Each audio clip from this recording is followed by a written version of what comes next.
Daniel പ്രവാചകന്റെ പുസ്തകം 10-ാം അധ്യായം അതിൻ്റെ 5 മുതൽ 10 വരെയുള്ള വേദഭാഗങ്ങൾ. Daniel chapter 10 verse 2 10.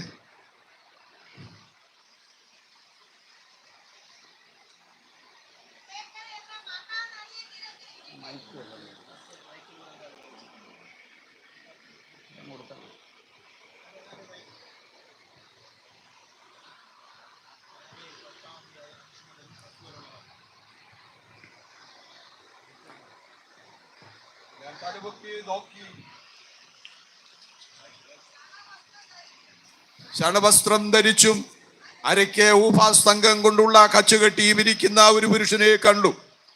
അവന്റെ ദേഹം ഗോമേതകം പോലെയും മുഖം മിന്നൽ പ്രകാശം പോലെയും കണ്ണ് തീപ്പന്തം പോലെയും ഭുജങ്ങളും കാലുകളും മിനുക്കിയ താമ്രത്തിന്റെ വർണ്ണം പോലെയും അവന്റെ വാക്കുകളുടെ ശബ്ദം ഒരു പുരുഷാരത്തിന്റെ ആരവം പോലെയുമായിരുന്നു. ദാനിയേൽ എന്ന ഞാൻ മാത്രം ഈ ദർശനം കണ്ടു. എന്നോടുകൂടെ ഉണ്ടായിരുന്ന ആളുകൾ ദർശനം കണ്ടില്ല. എങ്കിലും ഒരു മഹാഭ്രമം അവർക്ക് പിടിച്ചിട്ട് അവർ ഓടി ഒളിച്ചു. അങ്ങനെ ഞാൻ തനിച്ച് ശേഷിച്ചിരുന്ന ഈ മഹാദർശനം കണ്ടു. എന്നിലൊട്ടും ബലം ശേഷിച്ചിരുന്നില്ല. എന്റെ മുഖശോഭ ക്ഷയിച്ചു പോയി. എനിക്കൊട്ടും ബലമില്ലാതെയായി. എന്നാൽ ഞാൻ അവന്റെ വാക്കുകളുടെ ശബ്ദം കേട്ടു. അവന്റെ വാക്കുകളുടെ ശബ്ദം കേട്ടപ്പോൾ ഞാൻ ബോധം കെട്ട് നിലത്ത് കവിണ്ണു വീണു. അപ്പോൾ ഒരു കൈ എന്നെ തൊട്ടു. എന്നെ മുഴങ്കാലും ഉള്ളങ്കാലും ഊന്നി വിറയലോടെ നിൽക്കുമാറാക്കി. വായിച്ചിരിക്കുന്ന അനുഗ്രഹീത ദൈവവചനത്തിനായി ദൈവത്തിന് മഹത്വം. ഇത് ഒരു സുവിശേഷ യോഗമാണ്. സുവിശേഷ യോഗം എന്നതുകൊണ്ട് അർത്ഥമാക്കുന്നത് ഉലകരക്ഷകനായ യേശുക്രിസ്തു എന്ന ദൈവപുത്രൻ്റെ കാൽവരി മരണത്താൽ മനുഷ്യരാശിക്ക് സംജാതമായ രക്ഷയുടെ വിളംബരമാണ്. അത് പറയാത്ത യോഗങ്ങളൊന്നും സുവിശേഷ യോഗമല്ല. അത് അർത്ഥമാക്കുന്നത് ശരീരത്തിൽ ലഭിക്കാവുന്ന രക്ഷയുമല്ല. നമുക്കൊക്കെ രോഗങ്ങളും ക്ഷീണങ്ങളും ഒക്കെ ഉള്ള മനുഷ്യരാണ്. ഇന്നിവിടെ വന്നിരിക്കുന്ന നിങ്ങൾക്ക് ദൈവത്തിൻ്റെ വചനം ഏകാഗ്രതയോടെ കേട്ടിരിക്കുമ്പോൾ രോഗശാന്തി ഉണ്ടാകും. അത് പ്രസംഗിക്കുന്ന ആളിൻ്റെ ശ്രേഷ്ഠതയല്ല, മറിച്ച് ഈ കൽപ്പിത വചനത്തിന് സൗഖ്യമാക്കാനുള്ള ശക്തിയുണ്ട്. അതുകൊണ്ടാണ് നിങ്ങളുടെ അരയിലേക്ക് മരുന്ന് കുറിക്കുന്ന ഡോക്ടർക്കൊരു കഴിവുണ്ട്. ഏത് മരുന്ന് നിങ്ങൾക്ക് നൽകണം എന്ന് തീരുമാനിക്കേണ്ടതിനാണ് അവർ MBBS പഠിക്കുന്നത്. ഏതളവിലത് തരണം എന്നൊക്കെയാണത് പഠിക്കുന്നത്. പക്ഷെങ്കിൽ ആ ഡോക്ടറല്ല നിങ്ങളെ സൗഖ്യമാക്കിയത്, ആ മരുന്നിൻ്റെ വീര്യമാണ്. സുവിശേഷം അങ്ങനെയാണ്. അതിൽ രോഗശാന്തി ഉണ്ട്, അതിൽ സമ്പൂർണമായ മനുഷ്യരാശിയുടെ ആവശ്യകതകളുണ്ട്, അതിന് ഉത്തരമുണ്ട്. പക്ഷെങ്കിൽ സുവിശേഷത്തിൻ്റെ ലക്ഷ്യം അതല്ല. രോഗിയെ സൗഖ്യമാക്കുന്നതോ ഭൗതികമായ സമ്പത്ത് നൽകുന്നതോ മാനസികമായ അഭിവൃദ്ധി തരുന്നതോ അതിൻ്റെ പരമപ്രധാന ലക്ഷ്യമൊന്നുമല്ല. പരമപ്രധാന ലക്ഷ്യം നിത്യതയാണ്. അതിനെ കരഗതമാക്കേണ്ടതിന് നാം ഒരുങ്ങിയിരിക്കണം എന്നതാണ്. അത് കേവലമായൊരു മതപ്രചരണം പോലെ പ്രസംഗിക്കേണ്ട കാര്യവുമല്ല. കാരണം നമ്മുടെ രാജ്യത്ത് ധാരാളം മതങ്ങളും അതുമായി ബന്ധപ്പെട്ടുള്ള വിശ്വാസങ്ങളും ആചാരങ്ങളുമൊക്കെ ഉണ്ട്. ഈ ആചാരങ്ങളെ, ഈ വിശ്വാസങ്ങളെ മുഴുവൻ മോശമെന്ന് പറയാനുമല്ല സുവിശേഷം കൊണ്ട് ഞങ്ങൾ അർത്ഥമാക്കുന്നത്. അതിന് വേറെ ഒരു സ്വഭാവമുണ്ട്, അത് പറയാനാണ്. ഞാൻ വില്യം കേരി എന്ന ഒരു മനുഷ്യൻ്റെ ജീവചരിത്രം മുമ്പും വായിച്ചിട്ടുണ്ടെങ്കിലും കൂടുതൽ പലയാവർത്തി അത് വായിക്കാൻ അവസരമുണ്ടായിട്ടുണ്ട്. ഇംഗ്ലണ്ടിൽ കെറ്ററിങ് എന്ന സ്ഥലത്ത് ഒരു ചെരുപ്പ് കുത്തിയായി ജീവിതം ആരംഭിച്ച കേരി കഷ്ടിച്ച് പ്രാഥമിക വിദ്യാഭ്യാസമൊക്കെ നടത്തി. എന്നിട്ട് സ്വയപരിശ്രമത്താൽ പഠിച്ച് കുറേ ഭാഷകളൊക്കെ സ്വായത്തമാക്കി. ഇങ്ങനെ ഭാഷകൾ സ്വായത്തമാക്കിയപ്പോഴേക്കും അദ്ദേഹം ഉൾപ്പെട്ടു നിന്നിരുന്ന ആംഗ്ലിക്കൻ ചർച്ചിൽ നിന്ന് കൂടുതൽ അന്വേഷണത്തിൻ്റെ ഭാഗമായി സ്നാനം ശരി എന്ന് മനസ്സിലാക്കി. ആംഗ്ലിക്കൻ സഭകളിൽ ശിശു സ്നാനമാണുള്ളത്. തൊട്ടടുത്തുള്ള നദിയിൽ അദ്ദേഹം റൈലാങ് എന്നറിയപ്പെടുന്നൊരു ദൈവദാസൻ്റെ കരങ്ങൾക്ക് കീഴിൽ പിതാവിൻ്റെയും പുത്രൻ്റെയും പരിശുദ്ധാത്മാവിൻ്റെയും നാമത്തിൽ സ്നാനമേറ്റു. സ്നാനമേറ്റ അദ്ദേഹം ഒന്നുകൂടി പഠിച്ചു. ഞാൻ അനുഭവിക്കുന്ന രക്ഷയുടെ സന്തോഷം പരമാവധി ആളുകളിൽ എത്തിക്കണം. അദ്ദേഹത്തിൻ്റെ ജോലി ഷൂസ് നിർമ്മാണമാണ് എന്ന് ഞാൻ പറഞ്ഞു. 6-7 കൊല്ലം വേണം ഈ ഷൂസ് നിർമ്മാണം പഠിക്കാൻ. കേട്ടിട്ട് നമുക്ക് അത്ഭുതം തോന്നുന്നു, പെട്ടെന്ന് പഠിക്കാമല്ലോ എന്നാണ്. ഇത് വെറും ഷൂസ് അല്ല. അന്ന് ഫ്രാൻസും ഇംഗ്ലണ്ടുമൊക്കെ തമ്മിൽ യുദ്ധം നടക്കുമ്പോൾ പട്ടാളക്കാർക്ക് അണിയേണ്ട പ്രത്യേക ബൂട്ടുകളാണ് നിർമ്മിക്കേണ്ടത്. അത് അളവെടുത്തിട്ട് അളവിൽ 1 ഇഞ്ച് വ്യത്യാസം തന്നെ പരാജയപ്പെടും. അത്ര ഏകാഗ്രതയോടെ പഠിക്കേണ്ട തൊഴിലാണ്. ആ കൂടെ അദ്ദേഹം കുട്ടികളെയും പഠിപ്പിച്ചു, വരുന്ന കുട്ടികളെ. അദ്ദേഹം ഈ ഷൂ നിർമ്മിക്കുന്ന അസംസ്കൃത വസ്തുവായ തുകൽ കുറേ ശേഖരിച്ചിട്ടൊരു വേൾഡ് മാപ്പ് ഉണ്ടാക്കി. ആ വേൾഡ് മാപ്പ് ഉണ്ടാക്കിയിട്ട് ഓരോ രാജ്യങ്ങൾ അടയാളപ്പെടുത്തി നമ്മുടെ ഇന്ത്യയെയും വരച്ചു. അദ്ദേഹത്തിന് തോന്നി ഇതിൽ സുവിശേഷം ചെല്ലാത്ത സ്ഥലങ്ങളുടെ ആ ഭാഗം ഒരു പ്രത്യേക മഷിക്ക് അടയാളപ്പെടുത്തി വരുമ്പോൾ ഇന്ത്യ അദ്ദേഹത്തെ ദുഃഖിപ്പിച്ചു. അങ്ങനെ ഇരിക്കെ ഇന്ത്യ ഈസ്റ്റ് ഇന്ത്യ കമ്പനിയുടെ കയ്യിലാണ്. ഈസ്റ്റ് ഇന്ത്യ കമ്പനി ഇന്ത്യയിലേക്ക് ധാരാളം ആളുകളെ അയച്ചിട്ടുണ്ടെങ്കിലും ഇവിടെ പള്ളികളൊക്കെ ഉണ്ട്. പക്ഷെ അതൊന്നും സുവിശേഷ ലക്ഷ്യത്തോടെ സ്ഥാപിച്ച പള്ളിയല്ല. ചില അങ്ങനെ തെറ്റിദ്ധരിച്ചിട്ടുണ്ട്. സായിപ്പ് ഇന്ത്യയിൽ വന്ന് 3 B's 3 B ഡിസ്ട്രിബ്യൂട്ട് ചെയ്തു എന്നാണ്. 1 ബൈബിള്, 2 ബ്രാൻഡി, 3 ബയണറ്റ്. ഇത് കേട്ടിട്ടുണ്ടാവും. ബൈബിളും ബയണറ്റും ബ്രാൻഡിയുമാണ് സായിപ്പ് കൊടുത്തിട്ട് പോയത്. അതിൽ ആദ്യത്തെ തെറ്റാണ്. ബ്രാൻഡിയും മദ്യമൊക്കെ സായിപ്പ് ഇഷ്ടം പോലെ കൊടുത്തെങ്കിലും ഇന്ത്യയിൽ എവിടെയും സുവിശേഷം അറിയിക്കാൻ ഈസ്റ്റ് ഇന്ത്യ കമ്പനിക്ക് ഇഷ്ടമില്ലായിരുന്നു. അവർ ആകെ ചെയ്ത് അവർ പള്ളി ഉണ്ടാക്കി, ആ പള്ളിക്കുള്ളിൽ അവർ കഴിഞ്ഞുകൂട്ടി. ഇന്ത്യക്കാരനെ സുവിശേഷം അറിയിക്കുക എന്ന ലക്ഷ്യം സായിപ്പിനില്ലായിരുന്നു.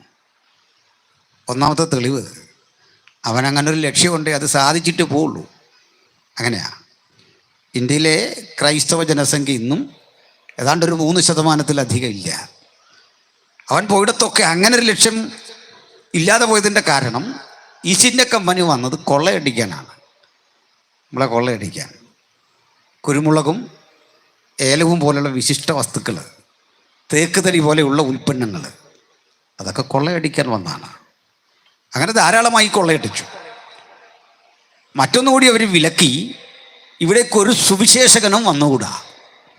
ഇംഗ്ലണ്ടിലെ പാർലമെൻറ്റ് പാസ്സാക്കിയ നിയമമാണ് ഇവിടെയെങ്ങും സുവിശേഷം പറയാൻ ഒറ്റ ബ്രിട്ടീഷ് പൗരനെ കാണാൻ പാടില്ല, കണ്ടു കഴിഞ്ഞാൽ അകത്തിടും.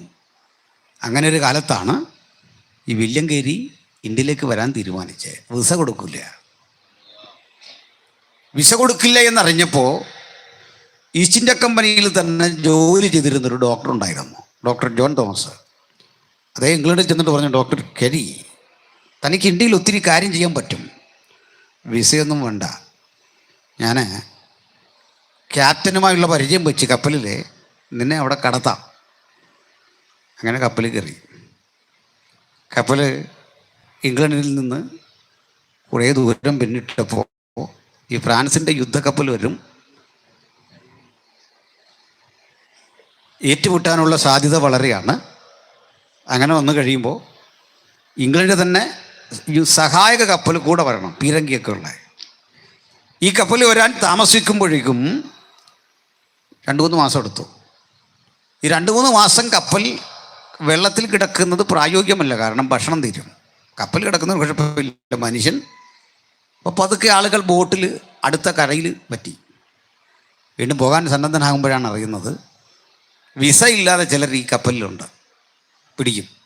പിടിച്ചാൽ അകത്തിടും. അങ്ങനെ വില്യംകേരിയും മൂത്ത മകൻ ഫെലിക്സിനും ഇന്ത്യയിൽ വരാൻ പറ്റാതായി. അവർ തിരിച്ചു പോന്നു. പക്ഷെ ആ പോക്ക് വളരെ ഗുണം ചെയ്തു. കാരണം വില്യംകേരിയുടെ ഭാര്യ അന്ന് ഈ ഫെലിക്സിൻ്റെ 2 സഹോദരിമാരെ കൂടാതെ ഒരു കുഞ്ഞിനെ പ്രസവിച്ചിരുന്നു. അങ്ങനെ ആ കുഞ്ഞിന് 3 മാസം. കേരി അന്ന് കടലിലാണ്. അന്നാണ് ഈ കുഞ്ഞിൻ്റെ ഡെലിവറി നടക്കുന്നത്. ഒടുക്കം വളരെ വളരെ നിർബന്ധിച്ചപ്പോൾ ഈ സഹോദരിയും ഈ വിലങ്ങ കുഞ്ഞും ഈ സഹോദരിയുടെ അനുജത്തിയും ചേരുന്ന 5-6 പേരുള്ളൊരു സംഘം വില്യംകേരിക്കൊപ്പം യാത്രയായി. ഈ വിലങ്ങ കുഞ്ഞിനെ ഇങ്ങനെ പൊതിഞ്ഞ് കപ്പലിൽ യാത്ര ചെയ്ത് 5 മാസം കൊണ്ട് ഡച്ചുകാർക്ക് സ്വാധീനമുള്ളൊരു സ്ഥലത്ത് വന്നിറങ്ങാൻ തീരുമാനിച്ചു. ബ്രിട്ടീഷുകാരുടെ സ്ഥലത്ത് ഇറങ്ങി അറസ്റ്റ് ചെയ്യും. അങ്ങനെ യാത്ര ചെയ്തു. ആ യാത്രയിൽ വച്ച് വില്യംകേരി ആദ്യത്തെ ശവസംസ്കാരം നടത്തി. കടലിലാണ് ആദ്യത്തെ ശവസംസ്കാരം.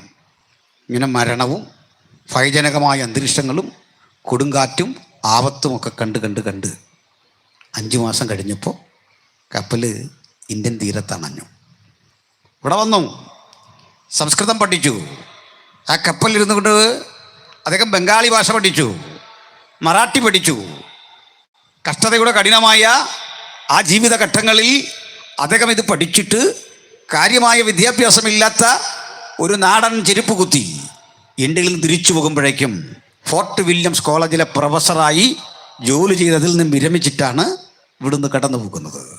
അദ്ദേഹം ഒരു സ്ഥാപനം പടുത്തുയർത്തി, സെനറ്റ് ഓഫ് ഷരാംപൂർ കോളേജ്. നിങ്ങൾക്കറിയണ്ടേ, ഇന്ത്യക്കാരൻ ആദ്യമായി BA MA എന്ന ബിരുദം കണ്ടത് വില്യംകേരി എന്നറിയപ്പെടുന്ന ആ ചെരുപ്പ് കുത്തി സ്ഥാപിച്ച സ്ഥാപനത്തിൽ നിന്നാണ്. ഇന്ത്യയിൽ ഈ സുവിശേഷം വന്നത് വലിയ മാറ്റിലേക്ക് കാരണമായി തീർന്നെങ്കിൽ അത് വിദ്യാഭ്യാസ രംഗത്ത് മാത്രമല്ല, സമസ്ത മേഖലകളിലും അതിന് കാരണമായി എങ്കിൽ ഞങ്ങൾ ഇന്ന് രാത്രി ഈ സുവിശേഷം ഈ ദേശത്തിന് പങ്കിടുന്നത് അത് മാറ്റത്തിൻ്റെ സന്ദേശമായതുകൊണ്ടാണ്, അത് പരിവർത്തനത്തിൻ്റെ സന്ദേശമായതുകൊണ്ടാണ്. വീണ്ടും കൊണ്ട് പറയാൻ, ഇന്ത്യയിൽ അവർ ശക്തമായി പ്രവർത്തിക്കുന്ന കാലത്ത് ക്രൂരനായ ഒരു ഭരണാധികാരി ഗവർണറായിട്ട് ഇന്ത്യയിൽ വന്നു. അന്നത്തെ ആ കാര്യങ്ങളൊക്കെ പറയുന്നത് ഒത്തിരി പ്രശ്നങ്ങളാണ്. വെല്ലസ്ലി പ്രഭു എന്ന് നിങ്ങൾ കേട്ടിട്ടുണ്ടാവും. സർ ആർതർ വെല്ലസ്ലി പ്രഭു ഉണ്ട്. വെല്ലസ്ലിന്ന് 3 പേരുണ്ട്, 3 സഹോദരന്മാരാണ്. അതിൽ റിച്ചാർഡ് വെല്ലസ്ലി ഉണ്ട്. ഈ ആർതർ വെല്ലസ്ലി എന്ന് പറയുന്ന ആൾ മഹാക്രൂരനാണ്. കമ്പനിയുടെ ലാഭം വഴി ഒന്നും അദ്ദേഹത്തിന് താല്പര്യമില്ല.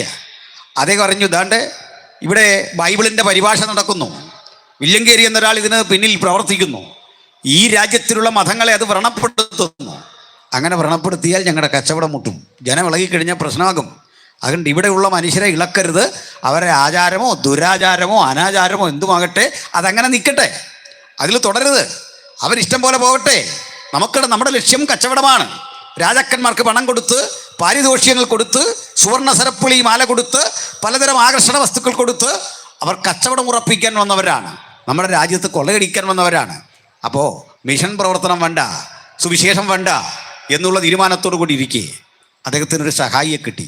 അത് നിമിത്തം ഈ വെല്ലസ്ലി പ്രഭുവിനെ നേരിട്ട് കാണാൻ ഭാഗ്യം ലഭിച്ചു. പ്രഭുവിൻ്റെ അടുത്ത് അദ്ദേഹം ഓരോന്ന് കൊണ്ടുവന്ന് കൊടുത്തു, ഞാൻ പരിഭാഷപ്പെടുത്തിയൊക്കെ നോക്കണം. ആ കൂടെ ഒന്നുകൂടി ചെയ്തു. ഈ രാമായണവും മഹാഭാരതവും ഒക്കെ വില്യംകേരി ഇംഗ്ലീഷിൽ ട്രാൻസ്ലേറ്റ് ചെയ്ത് വെച്ചിരിക്കുന്നു. അദ്ദേഹം പറഞ്ഞു, ഞാൻ ഇത്തരത്തിലുള്ള ഇന്ത്യക്കാരുടെ ദൈവങ്ങളെ ആക്ഷേപിക്കുകയോ മോശമായി ചെയ്യുകയോ ചെയ്യുമെങ്കിൽ ഞാൻ അവരുടെ ഗ്രന്ഥം ഇംഗ്ലീഷിലാക്കിയിട്ടുണ്ട്, നിങ്ങൾക്കിത് വായിക്കാം. വെല്ലസ്ലി അമ്പരന്ന് പോയി. ഇത്രയും വിജ്ഞാനിയായ ഒരു മനുഷ്യനെയാണ് നമുക്കിവിടെ കിട്ടിയത്. അദ്ദേഹം ഈ സുവിശേഷത്തോടെതിരായിരുന്നു വെല്ലസ്ലി എങ്കിലും ഈ പുരോഗമന ചിന്താധികാരനായിരുന്നു. അദ്ദേഹം പറഞ്ഞു, കേരി, നിങ്ങളുടെ ശ്രദ്ധയിൽ ഈ നാട്ടിൽ മറ്റെന്തെങ്കിലും ദുരാചാരമുണ്ടെങ്കിൽ പറയണം. എൻ്റെ പക്കലെ നിയമം ഉപയോഗിച്ചുകൊണ്ട് ഈ രാജ്യത്തിൻ്റെ അഭിവൃദ്ധിക്ക് വേണ്ടി നമുക്ക് ഒരുമിച്ച് പോരാടാം. വില്യംകേരി ഒരു റിപ്പോർട്ട് കൊണ്ട് കൊടുത്തു. 1 കൊല്ലം കൊണ്ട് 348 സ്ത്രീകൾ ഈ രാജ്യത്ത്, ഈ ഇന്ത്യ മുഴുവനല്ല, അദ്ദേഹത്തിൻ്റെ ശ്രദ്ധയിൽപ്പെട്ട ബംഗാളിൻ്റെ പലയിടങ്ങളിലായി 348 സ്ത്രീകൾ സതി എന്ന ദുരാചാരത്തിന് വിധേയപ്പെട്ട് ദാരുണമായി ഭർത്താക്കന്മാരുടെ ചിതയിൽ വീണ് മരിച്ചിരിക്കുന്നു. മറ്റൊരു കാഴ്ച കൂടി കണ്ടു. ഹൂഗ്ലി നദിയുടെ തീരത്ത് നൂറുകണക്കിന് ആളുകൾ അർത്ഥപ്രാണനായി കിടക്കുന്നു. എന്താണ് കാരണമെന്നറിയണ്ടേ? പ്രായമായി കഴിഞ്ഞാൽ മാതാപിതാക്കളെ നോക്കാൻ ഇഷ്ടമില്ലാത്ത കുഞ്ഞുങ്ങൾ കൊണ്ടുവന്ന് ഒരു നേരത്തെ ആഹാരം കൊടുത്തിട്ട് മാതാപിതാക്കളെ ഈ നദിയുടെ പരിസരത്ത് തള്ളിയിട്ടിട്ട് പോകും. അവരവിടെ കിടക്കും. വീണ്ടും ഒരു കാഴ്ച കണ്ടു. പെൺകുട്ടിയാണ് ജനിക്കുന്നതെങ്കിൽ ആ പെൺകുട്ടിയെ കൊണ്ടുവന്ന് വീട്ടിൽ വളർത്താൻ നിർവാഹമില്ലാതെ ഈ ഹൂഗ്ലി നദിയുടെ തീരത്ത് കൊണ്ട് ഉപേക്ഷിച്ചിട്ട് പോകും. സ്വന്തം കുഞ്ഞിനെ ഇങ്ങനെ ഉപേക്ഷിക്കുമ്പോൾ അമ്മമാർക്ക് സങ്കടമുണ്ടെങ്കിലും ആ രാജ്യത്തിൻ്റെ വ്യവസ്ഥിതി അന്ന് അങ്ങനായിരുന്നു. ഈ കുഞ്ഞുങ്ങളെ ഉറുമ്പരിച്ചും കാക്കകൾ കൊത്തിയും ചിലപ്പോൾ അത് ഉരുണ്ടുരുണ്ട് നേരെ പോയി കുഴിയിൽ വീണ് മുതലകൾക്ക് ഭക്ഷണമാകും. ഈ കാഴ്ചകൾ ഒന്നടങ്കം എഴുതി വില്യം ഗേരി ഈ പ്രഭുവിനെ അറിയിക്കുകയാണ്. അദ്ദേഹം അതിന് മാറ്റം വരുത്തണമെന്ന് ആഗ്രഹമുണ്ട്. അത് പാർലമെന്റിലേക്ക് അയക്കുകയാണ് ഇതിനു വേണ്ടിയുള്ള പ്രമേയങ്ങൾ. പക്ഷേ കേട്ട മറുപടി ഗുണപരമായിരുന്നില്ല. അദ്ദേഹം കേട്ട മറുപടി, ആ രാജ്യത്തിലെ ആചാരമാണതെങ്കിൽ നമ്മളതെന്തിനു മാറ്റണം? കാരണം അവർ മരിക്കട്ടെ, നമുക്കെന്താണ് കുഴപ്പം?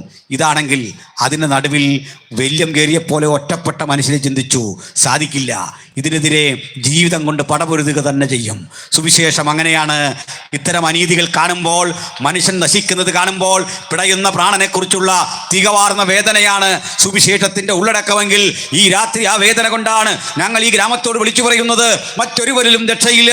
നാം രക്ഷിക്കപ്പെടുവാൻ ആകാശത്തിന് കീഴിൽ മനുഷ്യരുടെ ഇടയിൽ നൽകപ്പെട്ട ഏകനാമം കർത്താവായ യേശുക്രിസ്തുവിൻ്റെ നാമം. സഹോദരരെ, ഒരുമിച്ച് നമുക്ക് ആ നാമത്തെ ഉയർത്തണം. ഈ ദേശത്തിലെ അന്ധകാരം മാറിപ്പോകും, ഈ ദേശത്തിൻ്റെ പ്രതിസന്ധികൾ മാറും. എന്നാൽ നിങ്ങൾക്കൊരു കാര്യം കേൾക്കണ്ടേ? കാലമേറെ കഴിഞ്ഞിട്ട് വില്യം ഗേരി പ്രായമായി. അദ്ദേഹത്തിന് ഒരു ജോലി കിട്ടി ഗവൺമെൻറ്റിൽ. ആ ജോലി എന്തെന്നറിയണ്ടേ? സർക്കാരിൻ്റെ ഔദ്യോഗികമായ അറിയിപ്പുകൾ പരിഭാഷപ്പെടുത്തി കൊടുക്കണം സമൂഹത്തിന്. അത് അല്ലെങ്കിൽ ബംഗാളി ഭാഷയിലേക്ക് ഇംഗ്ലീഷ് മൊഴിമാറ്റം ചെയ്ത് സർക്കാർ അറിയിപ്പുകൾ അയക്കണം. ഒരു ദിവസം അദ്ദേഹത്തെ തേടി ഒരറിയിപ്പ് വന്നു. അറിയിപ്പ് കണ്ട വില്യം ഗേരി ഞെട്ടിപ്പോയി. അന്ന് ഇന്ത്യ ഭരിക്കുന്ന ആ ഗവർണറുടെ പേര് ബെൻഡിങ് എന്നാണ്. ബെൻഡിങ് പ്രഭു ഒപ്പിട്ട കത്തിലിൻ്റെ താഴെ എന്താണ് ആ കത്തിൽ ഇരിക്കുന്ന അറിയണ്ടേ? ബെൻഡിങ് പ്രഭു ആകുന്ന ഞാൻ ഇന്നേ ദിവസം മുതൽ ഇന്ത്യ മഹാരാജ്യത്തിലും ഈസ്റ്റ് ഇന്ത്യ കമ്പനിക്ക് അധികാരമുള്ള ഭൂപ്രദേശങ്ങളിൽ എല്ലായിടത്തു നിന്നും സതി ശാശ്വതമായി നിരോധിച്ചുകൊണ്ട് ഉത്തരവായിരിക്കുന്നു. ഓർക്കുക, നിങ്ങളിൽ നല്ല പ്രവൃത്തി ആരംഭിച്ചവൻ യേശുക്രിസ്തുവിൻ്റെ നാളോളം അതിനെ തികയ്ക്കുമെങ്കിൽ ഈ രാത്രി പ്രാർത്ഥിക്കുന്ന ദൈവമക്കളെ, നാം ഒരുമിച്ച് ഈ ദേശത്തിൻ്റെ അഭിവൃദ്ധിക്ക് വേണ്ടി പ്രവർത്തിക്കുമ്പോൾ അതിൻ്റെ ഫലം ഇന്നല്ലെങ്കിൽ നാളെ കാണുവാൻ ഒരു പുതുതലമുറ എഴുന്നേറ്റ് വരുമെന്ന പ്രതീക്ഷയോടെ വിശ്വാസത്താൽ നമുക്ക് ഈ വചനം വിതയ്ക്കാം. ഇന്നല്ലെങ്കിൽ നാളെ ഒരു മാറ്റത്തിൻ്റെ മാറ്റലി കേൾക്കാൻ ഈ കാതുകൾ കുറിപ്പിച്ച് പിടിക്കാം. ഇതാ നമ്മുടെ മധ്യേ പ്രവർത്തിക്കുന്ന മഹാദൈവത്തിൻ്റെ സാന്നിധ്യം. ഹല്ലേലൂയ. അപ്പം ഇതിനൊക്കെ സുവിശേഷം പ്രസംഗിക്കുന്നതെന്ന്. സുവിശേഷം ഇന്ത്യ മുഴുവൻ മാറ്റിയിട്ടുണ്ട്. ആളുകൾ തെറ്റിദ്ധരിപ്പിച്ചു ബ്രിട്ടീഷുകാരുമായിട്ട് നമ്മൾ കോംപ്രമൈസ് ചെയ്ത കാര്യമാണെന്നല്ലെന്ന്. ബ്രിട്ടീഷുകാരൻ കാണാതെ, അവൻ്റെ ശ്രദ്ധയിൽ പെടാതെയാണ് 6 ഇന്ത്യൻ ഭാഷകളിൽ ഈ ഈ ബൈബിൾ മുഴുവൻ അദ്ദേഹത്തെ പോലുള്ള ആളുകൾ പ്രസാദനം ചെയ്തത്. പിന്നെ ദൈവം അയച്ചു അനുഗ്രഹിക്കപ്പെട്ട നിരവധി പേരെ. അപ്പോഴേ ഈ സായിപ്പ് എന്ന് പറയുന്ന ഈസ്റ്റ് ഇന്ത്യ കമ്പനിക്കാരൻ ചെയ്ത അവൻ പണിത പള്ളിയല്ല, അവനിരുന്ന് ആരാധിക്കാനാണ്. അതിന് മാറ്റം സൗത്ത് ഇന്ത്യയിലൊക്കെ ഉണ്ട് കേട്ടോ, ഇല്ലെന്നൊന്നുമല്ല. അവിടെ അങ്ങനെ ഞാൻ പറഞ്ഞത്, നിങ്ങൾക്ക് സ്നാനത്തെക്കുറിച്ചൊരു അവബോധം കിട്ടിയാൽ അത് നാളത്തേക്ക് മാറ്റിവെക്കരുത്. എത്രയും പെട്ടെന്ന് അത് നിർവഹിച്ചു കൊള്ളണം. അതിനുവേണ്ടി സമർപ്പിതരായ പ്രിയപ്പെട്ടവർ ആ ദൗത്യം പെട്ടെന്ന് ചെയ്യണം. സുവിശേഷ വേലയ്ക്കൊരു വിളിയുണ്ടായാൽ എങ്ങനെ ഈ കാര്യം നടക്കുമെന്നോർത്ത് ആശങ്കപ്പെടരുത്. അടുത്ത നിമിഷം ഇറങ്ങി പുറപ്പെടണം. അതിന് സമ്പത്ത് തടസ്സമാക്കരുത്, പ്രായം തടസ്സമാക്കരുത്, മറ്റൊന്നും തടസ്സമാക്കാതെ വിശ്വാസത്താൽ യേശുവിന് വേണ്ടി പ്രവർത്തിക്കാൻ ചിലരെ കൂടി വാർത്തെടുക്കാനാണ് നാം ഒരുമിച്ച് വന്നിരിക്കുന്നത്. സ്തോത്രം. നമുക്ക് ദാനമായി ലഭിച്ച ഈ സ്ഥലം, ദാനം അതിൻ്റെ പിന്നിൽ പണമൊക്കെ മുടക്കിയെങ്കിലും നമ്മളെ സംബന്ധിച്ചിടത്തോളം അനുഭവിക്കുന്ന നമുക്ക് ഇപ്പോൾ ദൈവത്തിൻ്റെ ദാനമാണ്. സ്തോത്രം. ഹല്ലേലൂയ. ചിലരതിനു വേണ്ടി കഷ്ടപ്പെട്ടു, ആരുടെയൊക്കെയോ കഷ്ടപ്പാടിലാണ് നമ്മൾ ഇന്നിവിടെ നിൽക്കുന്നത്. സ്തോത്രം. ഹല്ലേലൂയ. ചിലപ്പോൾ മനുഷ്യൻ അത് ഓർക്കാറില്ല. ഞാൻ കഴിഞ്ഞ രാത്രി അത്യധികം വിഷമിച്ച ഒരു സ്ഥിതി ഉണ്ടായിരുന്നു. എൻ്റെ ഒരു സ്നേഹിതൻ്റെ ഒരു പാസ്റ്ററുടെ മകള്, അവളെ കൊച്ചുകുട്ടി വിവാഹമൊക്കെ കഴിഞ്ഞു. ആ മോള് ഇംഗ്ലണ്ടിൽ പോയി. ഇംഗ്ലണ്ടിലെത്തുമ്പോഴേക്കും പണം അവിടെ ചെന്നിട്ട് അടയ്ക്കണം. ഈ ചില കമ്പനികളുണ്ട്, അവർ ഈ സർവീസ് ചാർജ് എല്ലാം തീരെ താഴ്ത്തി കാണിച്ച് നമ്മളതിലെല്ലാം പണമെല്ലാം കൊടുത്തു കഴിയുമ്പോൾ അവിടെ ചെന്നിട്ടാണ് അറിയുന്നത് അതിലേറെ അടയ്ക്കണം. കുഞ്ഞവിടെ ചെല്ലുകയും ചെയ്തു. ഇവിടെ പറഞ്ഞ കാര്യമൊന്നുമല്ല, നേരെ പ്ലാൻ തെറ്റി. നോക്കണേ, കമ്പനികൾ ഓരോ ചതി കെട്ടണം. അവിടെ ചെല്ലുമ്പോൾ പെട്ടെന്ന് അടയ്ക്കണം 5 ലക്ഷം രൂപ, അല്ലെങ്കിൽ നേരെ വീട്ടിൽ പോരാം. ആകെ പ്രയാസപ്പെട്ടു. അദ്ദേഹം ആകെ വിഷമിച്ചിരിക്കുമ്പോൾ ഞാൻ ഇംഗ്ലണ്ടിലുള്ള എൻ്റെ ചില സുഹൃത്തുക്കളെ വിളിച്ചിട്ട് പറഞ്ഞൊരു മോളവിടെ വന്നിട്ടുണ്ട്, ഇങ്ങനെയാണ്, അവളെ ഒന്ന് കെയർ ചെയ്യണം. പെട്ടെന്നാണ് ഇവർ വിളിച്ച് സംസാരിച്ചപ്പോൾ എന്നോട് സംസാരിച്ച അച്ഛൻ ഒരു മോശം ടൈപ്പാണ്. അദ്ദേഹം വിളിച്ചിട്ട് പറഞ്ഞു, എൻ്റെ കുഞ്ഞ് ഇതൊന്നും അറിയാതെ ഇനി കയറി പോന്നോ, ആരാ നിന്നെ ചുറ്റിച്ചേ, ഞാൻ ഈ സമയത്ത് ഇവിടെ പോയി 5 ലക്ഷമൊക്കെ ഉണ്ടാക്കും എന്ന് പറഞ്ഞിട്ട് അത് അവൾക്ക് വല്ലാത്ത വേദനയായി. എന്നെ അദ്ദേഹം വിളിച്ചിട്ട് പറഞ്ഞു, പാസ്റ്റർ ഞാനിവിടെ പോയി 5 ലക്ഷം ഉണ്ടാക്കുന്നത്. ഞാൻ പറഞ്ഞു, അച്ഛനെങ്ങും പോയി ഉണ്ടാക്കാനല്ല പറഞ്ഞത്, മറിച്ച് അവൾക്ക് ഒരു ആശ്വാസം പറയണമെന്നത് മാത്രമല്ല അച്ഛാ, ഞാനും നിങ്ങളുമൊക്കെ ഇങ്ങനെ ഇംഗ്ലണ്ടിലെത്തിയേ ആരുടെയൊക്കെയോ സഹായം കൊണ്ടാണ് അവിടെ ചെന്നേ, അല്ല ഇവിടെ നേരെ ചിറക് വെച്ച് പറന്നങ്ങ് ചെന്നല്ല, ആരുടെയൊക്കെയോ കാരുണ്യം കൊണ്ടാണ് നമ്മളവിടെ ചെന്ന്. സ്തോത്രം. ഇങ്ങനെ അലഞ്ഞും തിരിഞ്ഞും ആരൊക്കെയോ സഹായിച്ചാണ് നമ്മളെല്ലാം വളർന്നത്. അദ്ദേഹത്തിന് ആ വാക്കുകൾ വല്ലാതെ ബുദ്ധിമുട്ടിച്ചു. നേരം വെളുത്തപ്പോൾ അവിടെ പൈസ ഇട്ട് കൊടുത്തു. എന്നിട്ട് എനിക്ക് രസീത് ഇട്ട് എന്നിട്ട് പറഞ്ഞു, എന്നേലും തന്നാൽ മതി. സ്തോത്രം. ഹല്ലേലൂയ എന്ന് പറഞ്ഞ പോലെ പാസ്റ്റർ ഈ പൈസയൊക്കെ മുടക്കിയപ്പോൾ വിശ്വാസികളെല്ലാം നല്ല ക്ഷീണത്തിലാണെന്ന് എനിക്കറിയാം. നല്ല ക്ഷീണം എങ്കിലും അനുഭവിക്കും. നമുക്ക് ഈ ദാനം ദൈവം തന്നതിന് ഓർത്തുകൊണ്ട് സന്തോഷത്തോടെ ദൈവത്തിന് നന്ദി കരയറ്റുകയും പരമാവധി ചിലവിടുകയൊക്കെ ചെയ്യണം. ദൈവത്തിന് വേണ്ടി ചിലവിടുന്നത് ജീവിതത്തിൽ വലിയ സന്തോഷമാണ്. സ്തോത്രം. അത് കൊടുത്ത് അനുഗ്രഹിക്കപ്പെടുന്നവർക്ക് വീണ്ടും വീണ്ടും കൊടുക്കാനായിട്ട് തോന്നും. അതാണ് അതിൻ്റെ പ്രത്യേകത. ദൈവത്തിന് കൊടുത്ത് അനുഗ്രഹിക്കപ്പെടുമ്പോൾ കിട്ടുന്നൊരു സുഖമുണ്ട്, ഒരു ചാരിതാർത്ഥ്യമുണ്ട്, അല്ലേ? ഹല്ലേലൂയ. ആ കൃപ നമ്മോടെല്ലാം കൂടെ ഇരിക്കട്ടെ. അപ്പോഴേ ആ സുവിശേഷത്തിൻ്റെ ചില ശക്തി ചൈതന്യത്തെക്കുറിച്ച് പറയാനാണ് ഇന്ന് ഈ വചനം എടുത്തത്. സന്തോഷമല്ലേ? Price the Lord. സ്തോത്രം. പ്രിയപ്പെട്ടവരെ, നമ്മൾ ദാനിയേൽ പ്രവചനത്തിൽ നിന്നാണ് വായിച്ചത്. അപ്പോൾ സുവിശേഷം അതുമായിട്ടുണ്ട് ബന്ധമെന്നാണ്, അല്ലേ? 66 പുസ്തകങ്ങൾക്കും സുവിശേഷമായിട്ടും നല്ല ബന്ധമാണ്, നല്ല അടുത്ത ബന്ധമാണ്. എന്താ കാര്യം? സുവിശേഷം ആദ്യം എഴുതിയത് ഉൽപ്പത്തി പുസ്തകത്തിലാണ്. ഉൽപ്പത്തിയിൽ കറക്റ്റായിട്ട് സുവിശേഷം എഴുതി. ഉൽപ്പത്തി പുസ്തകം 3:15 ആദ്യത്തെ സുവിശേഷം കിടക്കുന്നത്.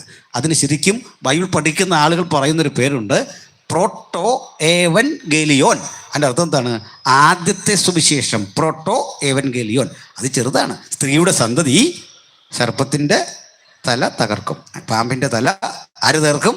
സ്ത്രീയുടെ സന്തതി. സ്തോത്രം. ഈ തിരുവനന്തപുരത്ത് വന്ന് നമ്മൾ ഈ പാമ്പെന്നൊന്നും പറയാൻ പാടില്ല, അതിഥി എന്ന് പറയണമെന്നാണ് ഞാൻ മനസ്സിലാക്കിയിരിക്കുന്നത്. പാമ്പിനിപ്പം പുതിയ പേരാണ്, എന്തെന്നാ? അതിഥി. അപ്പോൾ സ്ത്രീയുടെ സന്തതി അതിഥിയുടെ. പണ്ടൊക്കെ നമ്മുടെ ബാല്യത്തിൽ അതിഥി ഉണ്ടെന്ന് കേട്ടാൽ വീട്ടിൽ ആരോ പ്രിയപ്പെട്ടവർ വന്നിട്ടുണ്ട്, ചിക്കനൊക്കെ ഉണ്ടാക്കണം, മട്ടൻ ഉണ്ടാക്കണം, പൊറോട്ട അടിക്കണം, ഇതൊക്കെ നമ്മൾ ഓർക്കുന്നത്. ഇപ്പോൾ അതിഥി വന്നു കഴിഞ്ഞാൽ വടിയെടുക്കാൻ പോലും ഒക്കില്ല. എന്തോരം അവസ്ഥയാണെന്ന് ആലോചിക്കുക, അല്ലേ? പോട്ടെ. അപ്പം മറക്കാതിരിക്കാൻ പറഞ്ഞ ആദ്യത്തെ സുവിശേഷം ഉൽപ്പത്തി 3:15 സ്ത്രീയുടെ സന്തതി സർപ്പത്തിൻ്റെ തല തകർക്കും. അപ്പോൾ ഉൽപ്പത്തിയിൽ അത്രേ തുടക്കത്തിലുള്ളൂ. തീരുമ്പോഴേക്ക് അത് കുറെ കൂടി വിശാലമായി 50-ാം അധ്യായം വരുമ്പോൾ ഈ സ്ത്രീയുടെ സന്തതിയെപ്പറ്റി പ്രവാചകനായ യാക്കോബ് അല്പം കൂടി കടന്ന് അനുഗ്രഹിച്ച് വിളിച്ചു പറയുകയാണ്. ആ സ്ത്രീയുടെ സന്തതിയുടെ തല തകർക്കാൻ വരുന്ന ആള് ജനിക്കേണ്ട ഗോത്രം പറഞ്ഞു. യഹൂദ ഒരു ബാലസിംഹം. ആ ബാലസിംഹത്തിൻ്റെ പ്രത്യേകത സിംഹി പോലെ പതുങ്ങിക്കിടക്കും. സ്തോത്രം. പെൺസിംഹം കണക്കെ പതുങ്ങിക്കിടക്കും.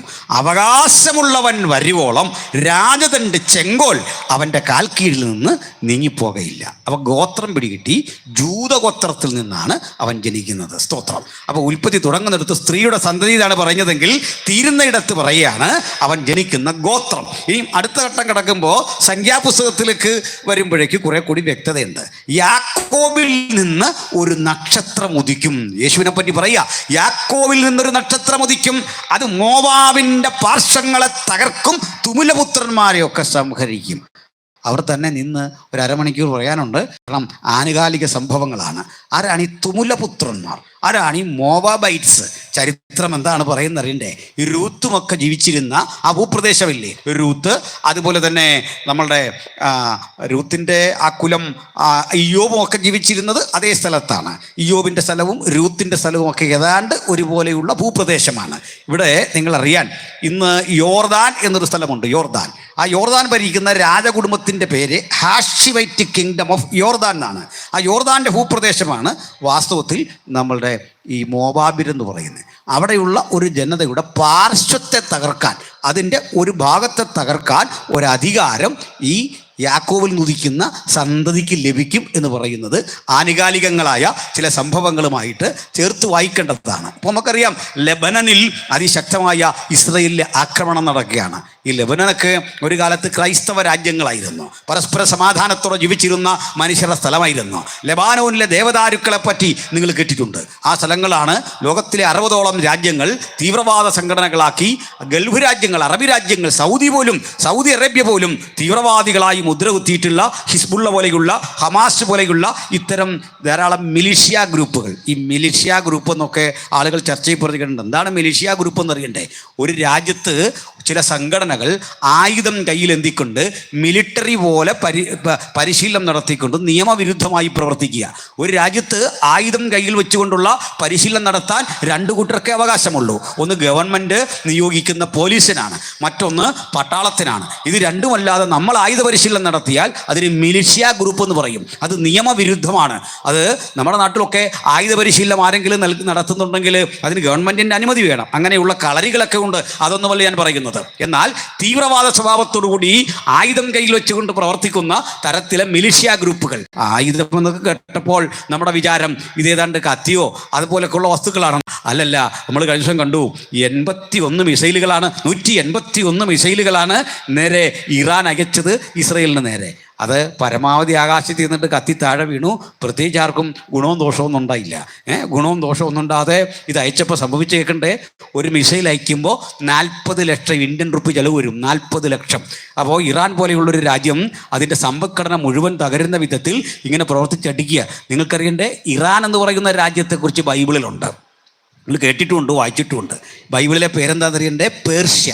അങ്ങനെ കിടക്കുന്ന പേർഷ്യ പഴയ പേർഷ്യയാണ്, അല്ലെങ്കിൽ പാർസി എന്ന് മലയാളത്തിൽ പറയും. പാർസികളുടെ രാജ്യം. ഈ പാർസികളുടെ രാജ്യത്തിൻ്റെ പ്രത്യേകത എന്താ? അതങ്ങ് ഇറാൻ മുതൽ ആരംഭിച്ച് ഇന്ത്യ വരെ ഒരിക്കൽ വ്യാപരിച്ചു കിടന്നതാണ്. അതാണ് എസ്തേറിൻ്റെ പുസ്തകത്തിൽ പറയുന്നത്, എത്യോപ്യ മുതൽ ഇന്ത്യ വരെ വ്യാപരിച്ചു കിടന്ന ആ മഹത്തായ ഈ പാർസി എന്നറിയപ്പെടുന്ന രാജ്യം. അതൊരു ചരിത്രവും സംസ്കാരവും ഒക്കെ നിലനിൽക്കുന്ന സ്ഥലമായിരുന്നു. അവിടെയാണ് അയത്തുള്ള ഖൊമേനിയെ പോലെയുള്ള ആളുകളൊക്കെ അധികാരത്തിൽ വന്നുകൊണ്ട് 70കൾ മുതൽ ഇങ്ങോട്ട് നടന്ന വിപ്ലവങ്ങളുടെയും 80കൾ നടന്ന സ്ഥാനാരോഹണത്തിനുമൊക്കെ ശേഷമായിട്ട് ഇന്ന് കാണുന്ന ചില നിലയിലേക്ക് അതിൻ്റെ രൂപവും ഭാവവും ഒക്കെ മാറിയത്. നിങ്ങൾക്കറിയണ്ടേ, ഇസ്രയേൽ എന്ന് പറഞ്ഞ രാജ്യം പ്രത്യേകിച്ച് ആരെയും നശിപ്പിക്കാൻ കാത്തിരിക്കുന്ന ഒരു രാജ്യമൊന്നുമല്ല. അവർക്ക് അവകാശപ്പെട്ട അവരുടെ മണ്ണിൽ, ചരിത്രമുറങ്ങുന്ന അവരുടെ മണ്ണിൽ ഇത്തരം മിലിഷ്യ ഗ്രൂപ്പുകൾ പ്രവർത്തിച്ചുകൊണ്ട് സ്വസ്ഥതയ്ക്കും സമാധാനത്തിനും ഭംഗം വരുത്തുമ്പോൾ അവരെ സ്വാഭാവികമായി നടത്തും ചെറുത്തുനിൽപ്പ് മാത്രമാണ്. ഞാൻ കൊല്ലുന്നവരെയോ മരിക്കുന്നവരെയോ പക്ഷത്ത് നിന്നുകൊണ്ടല്ല സംസാരിക്കുന്നത്. ക്രൈസ്തവരായി നമ്മെ സംബന്ധിച്ചിടത്തോളം രക്തച്ചൊരിച്ചിലിൻ്റെ ഒരു രീതിയെയും അംഗീകരിക്കാൻ സാധിക്കില്ല. കാരണം ഇത് സമാധാനത്തിൻ്റെ സന്ദേശമാണ്. അതാണ് നമ്മെ പറയാൻ പഠിപ്പിച്ചത്, പ്രസംഗിക്കാൻ പഠിപ്പിച്ചത്. പക്ഷെ ബൈബിളിൽ പ്രവചനം എന്നൊന്നുണ്ട്. ആ പ്രവചനത്തിൻ്റെ പ്രത്യേകത എന്താ? എന്ത് ബൈബിൾ പ്രവചിച്ചുവോ അത് സംഭവിക്കുക തന്നെ ചെയ്യും. അത് ചരിത്രത്തിലുടനീളം തെളിയിച്ച വസ്തുതയാണ് എങ്കിൽ ഈ രാത്രി നടക്കുന്ന ഈ സംഭവങ്ങൾ കണ്ടിട്ട് നമുക്കൊരു കാര്യം ഉറപ്പോടെ പറയാം, വലിയ വലിയ ഒരു ഉപസംഹാരം ഈ വിഷയത്തിൽ ഉണ്ടാകുമെന്ന കാര്യത്തിൽ തർക്കമൊന്നും വേണ്ട. ഇത് ലോകവകാ യുദ്ധമൊന്നും ആകാൻ പോകുന്നില്ല. അത് മറ്റൊരു സത്യം. ബൈബിൾ അങ്ങനെ ഒന്നും പഠിപ്പിക്കുന്നില്ല. ചിലരൊക്കെ അങ്ങനെ വ്യാഖ്യാനിക്കുന്നുണ്ട്. ലോകമഹായുദ്ധമാകാനുള്ള സ്കോപ്പൊന്നും ഈ യുദ്ധത്തിനില്ല. അത്രയും വലിയ സംഭവമായിട്ടൊന്നും ഇസ്രയേൽ ഇത് എടുത്തിട്ടൊന്നുമില്ല. നോക്കണം, ഈ രാജ്യത്തിൻ്റെ സ്വഭാവമഹിമയും സവിശേഷതയും ചിലർക്കറിയില്ല. അവർ ഇന്ത്യക്ക് സ്വാതന്ത്ര്യം കിട്ടി 1 വർഷം കഴിഞ്ഞാണ് ഈ രാഷ്ട്രം അവരുടേതാകുന്നത്. 48-ൽ അവരാ രാഷ്ട്രം തങ്ങളുടെ മക്കൾ കിട്ടുമ്പോൾ വെറും മരുഭൂമിയാണ്, ഒന്നും വളരാത്ത മരുഭൂമി. ആ മരുഭൂമിയെ അവർ നനച്ച് വിശാലമാക്കി, ഏറ്റവും മഹത്തരമാക്കി, മനുഷ്യവാസത്തിന് യോഗ്യമാക്കി, അതിനൊരു മലർവാടിയാക്കി തീർത്തുകൊണ്ട് ലോകത്തേറ്റവും അധികം പൂക്കൾ കയറ്റി അയക്കുന്ന ഒരു രാജ്യമായി മാറി. ഭക്ഷ്യ സ്വയം പര്യാപ്തതയുള്ള ഒരു രാജ്യമായി മാറ്റി. അതിനപ്പുറത്ത് മറ്റൊന്നും കൂടി ചെയ്തു. പ്രതിരോധത്തിൻ്റെ രംഗത്ത് ഏറ്റവും കനത്ത സംഭാവനകൾ ചെയ്തു. ഒന്നറിയണ്ടേ, ലോകത്തേറ്റവും അധികം ആയുധം ഉൽപ്പാദിപ്പിക്കുന്ന രാജ്യം ഇസ്രയേലാണ്. മറുവശത്ത് നിങ്ങൾക്ക് അത്ര ആവേശം പകരാത്തതും എന്നാൽ ആകാംക്ഷയോടെ ശ്രദ്ധിക്കുന്നതുമായൊരു കാര്യം കൂടി പറയാം. അവരോട് ഏറ്റവും അധികം ആയുധം വാങ്ങുന്ന രാജ്യം നമ്മൾ ഇന്ത്യയാണ്. നോക്കണം, അത്ര ടൈപ്പാണ്. എനിക്കിതൊന്നും ഇന്ന് അധികം വിശദിച്ച് പറയാൻ നേരമില്ല. വിഷയത്തിലേക്ക് തന്നെ വരണം. അപ്പോഴേ നമ്മുടെ ദാനിയേൽ പ്രവാചകൻ്റെ ആ കാലഘട്ടത്തിൽ ഈ സുവിശേഷം ഉണ്ടായിരുന്നു എന്ന് പറയാൻ കാരണം, അങ്ങനെ യേശു ജനിക്കുന്ന ആ സ്ഥലത്ത് കുലത്തെ പറ്റി പറഞ്ഞു, യഹൂദ കുലത്തിലായിരിക്കും. ഇനി യേശുവിനെ പറ്റിയുള്ള അടുത്ത പ്രവചനം ഇങ്ങോട്ട് വരിക. യെശയ്യാവിലേക്ക് ഞാൻ പെട്ടെന്ന് അങ്ങ് കയറുകയാണ് സമയക്കുറവ് കൊണ്ട്. യെശയ്യാവിലേക്ക് വരുമ്പോൾ ഒരു കാഴ്ച നിങ്ങൾക്ക് കാണാം. യെശയ്യാ എന്നറിയപ്പെടുന്ന പ്രവാചകൻ, ഉൽപ്പത്തിയുടെ ഗ്രന്ഥകാരൻ പ്രവചിച്ച ആശയത്തിന് ഒരു അർത്ഥവിരാമം ഇട്ടിട്ട് പറഞ്ഞു, അല്ലയോ ഉൽപ്പത്തിയുടെ ഗ്രന്ഥകാര, അങ്ങ് വിശദീകരിച്ചു സ്ത്രീയുടെ സന്തതി സർപ്പത്തിൻ്റെ തല തകർക്കും. അത് ശരിയാണെങ്കിലും അത് പൂർണ്ണമായൊരു ശരിയിലേക്ക് വന്നില്ല. തെറ്റാവുക ഇല്ല. പൂർണ്ണ ശരിയിലേക്ക് വന്നില്ല തോന്നുന്നത് തെറ്റാകുമെന്നല്ല. എക്സാമ്പിൾ പറഞ്ഞാൽ, ഇപ്പോൾ നമ്മൾ ബാല്യത്തിൽ പഠിക്കുന്ന ചില കാര്യങ്ങളുണ്ടല്ലോ. സൂര്യൻ കിഴക്കുദിച്ചു പടിഞ്ഞാറ് അസ്തമിക്കുന്നു. പ്രായമാകുമ്പോൾ പറയും കുഞ്ഞെ ഉദയവും അസ്തമയമൊന്നും ഇല്ല. പക്ഷേ എന്നാലും നമ്മൾ ചോദിക്കും സൂര്യൻ ഉദിച്ചോ? കാരണം ഉദയവും അസ്തമയവും ഉണ്ട്. ഒരു ഭാഗത്ത് പറഞ്ഞാൽ ഉണ്ട്, മറുഭാഗത്ത് പറഞ്ഞാൽ ഇല്ല. അനുഭവങ്ങളുടെ വെളിച്ചത്തിൽ പറയാം ഉദയവുമുണ്ട് അസ്തമയമുണ്ട്. ശാസ്ത്ര വെളിച്ചത്തിൽ പറയാം ഉദയവും ഇല്ല അസ്തമയവും ഇല്ല. ഇത് രണ്ട് ശരിയാകുന്നത് പോലെയാണ്. എന്ന് വെച്ചാൽ ഉൽപ്പത്തി പുസ്തകത്തിൽ സ്ത്രീയുടെ സന്തതി എന്ന് പറയുന്ന ആളിനെ പറ്റി യെശയ്യാ ഒരു വിശദീകരണം കൊടുത്തു. അവൻ കേവലം ഒരു സ്ത്രീയുടെ സന്തതി അല്ല, പിന്നെ ആരാണ്? കന്യക ഗർഭവതിയായി ഒരു മകനെ പ്രസവിക്കും. അർത്ഥം മനസ്സിലായല്ലോ? കേവലം ഒരു സ്ത്രീയല്ല, കന്യക ഗർഭിണിയായി ഒരു മകനെ പ്രസവിക്കും.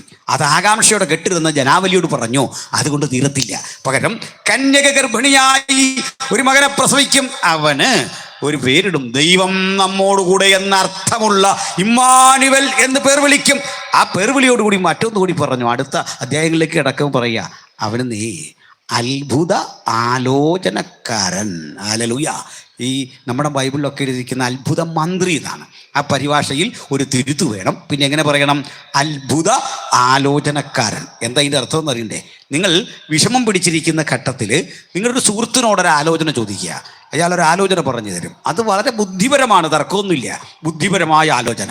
മന്ത്രിമാർക്കൊക്കെ അങ്ങനെ ബുദ്ധിപരമായ ആലോചനകൾ പറഞ്ഞു കൊടുക്കാൻ വേണ്ടിയാണ് പ്രൈവറ്റ് സെക്രട്ടറിയും പൊളിറ്റിക്കൽ സെക്രട്ടറിയും ഒക്കെ ഉള്ളത്, അഡീഷണൽ സെക്രട്ടറിയും ഒക്കെ ഉള്ളത്. എന്തിനാണ്? നേരാം വണ്ണം തീരുമാനമെടുക്കാൻ. നിങ്ങൾ കണ്ടിട്ടുണ്ടാകും നമ്മുടെ പ്രൈം മിനിസ്റ്ററും ചീഫ് മിനിസ്റ്ററും ഒക്കെ ചിലപ്പോൾ എഴുതി വായിക്കുന്നത്. അത് കണ്ടാൽ നമുക്ക് തോന്നും ഇവരെന്തിനാണ് എഴുതി വായിക്കുന്നത്? എഴുതി വായിക്കുന്നതിൻ്റെ കാര്യം അത് കൃത്യമായിരിക്കണം. വളരെ പഠിച്ച് ചെയ്തു വെച്ചിട്ടുള്ള ഒരു പേപ്പറാണ്. അവർക്ക് വിദ്യാഭ്യാസം ഇല്ലാഞ്ഞിട്ടല്ല, അവർക്ക് ഈ സെക്രട്ടറിമാരെക്കാൾ അറിവുണ്ട്. പക്ഷേ എന്താണ് കാര്യം? ഇത് നിയതമായ ഇന്ത്യയുടെ അടിസ്ഥാന പ്രമാണങ്ങളെ ഒന്നും ലംഘിക്കുന്ന തരത്തിലാകരുത്. ഒരു വാക്കിനും കൊടുക്കേണ്ടി വരുന്ന വില വളരെയാണ്. എന്തിനാണ് പാണ്ഡിത്യമുള്ള രാഷ്ട്രപതിമാരും വിദേശ രാജ്യങ്ങളിൽ ചെല്ലുമ്പോൾ എഴുതി വായിക്കുന്നതിനാ? മറ്റൊരു രാജ്യത്ത് എന്ന് ഒരു പിഴവ് പറഞ്ഞാൽ അത് ഇന്ത്യയുടെ പിഴവാകും. അത് നമ്മൾ ആ രാജ്യങ്ങളുടെ മധ്യേ അവമാനിക്കപ്പെടാൻ കാരണമാകും. അങ്ങനെയെങ്കിൽ നമുക്ക് ഈ ആലോചന ചോദിച്ച് നമ്മൾ ചെല്ലുന്നതെല്ലാം വലിയ മനുഷ്യരുടെ അടുത്താണ്, അറിവുള്ള ആളുകളുടെ അടുത്താണ് ആലോചന ചോദിച്ച് ചെല്ലുന്നത്. അവരാലോചനയും പറയും. ചിലതൊക്കെ പരാജയപ്പെട്ടു, ചിലതൊക്കെ വിജയിച്ചു എന്ന് വരും. എൻ്റെ പൊന്നു മോനെ പിന്നെ സംസാരിക്കാം. സംസാരിക്കണം അല്പം കഴിഞ്ഞോട്ടെ. അപ്പോൾ അത്ഭുത ആലോചനക്കാരൻ്റെ പ്രത്യേകത അറിയാമോ? എന്താണ് അത്ഭുത ആലോചന? അവിടുന്ന് അത്ഭുതം മാത്രമേ നമ്മോട് പറയൂ. അതാ പ്രത്യേകത. സ്തോത്രം. അത് കേട്ട ഒരാളും പരാജയപ്പെടാൻ ഇടവരത്തില്ല. ജീവിതം മുഴുവൻ പരാജയപ്പെട്ടെന്ന് കരുതുന്ന ഒരാളെങ്കിലും ഇന്ന് രാത്രി ഇവിടെ ഉണ്ടെങ്കിൽ നമുക്ക് ഈ അത്ഭുത ആലോചനയൊന്ന് കേൾക്കാം. മനസ്സുണ്ടോ? തമ്പുരാനെ, നിന്റെ അത്ഭുത ആലോചന, നിന്റെ മിറാക്കുലസ് പവറുള്ള ആ കൗൺസിലിംഗ് അതൊന്ന് കേൾക്കാൻ ഞാനിതാ എൻ്റെ കാതിനെ കൂർപ്പിക്കുന്നു, എൻ്റെ ഹൃദയത്തെ ഏകാഗ്രമാക്കുന്നു. അത്ഭുത ആലോചനക്കാരൻ, അതാണ് അതിൻ്റെ ശരി പരിഭാഷ. രണ്ടാമത് അത്ഭുത മന്ത്രി എന്ന് നമുക്കുണ്ട്. പറയേണ്ടത് എങ്ങനെയാണ്? അത്ഭുത ആലോചനക്കാരൻ, വീരനാം ദൈവം. ഹല്ലേലൂയ.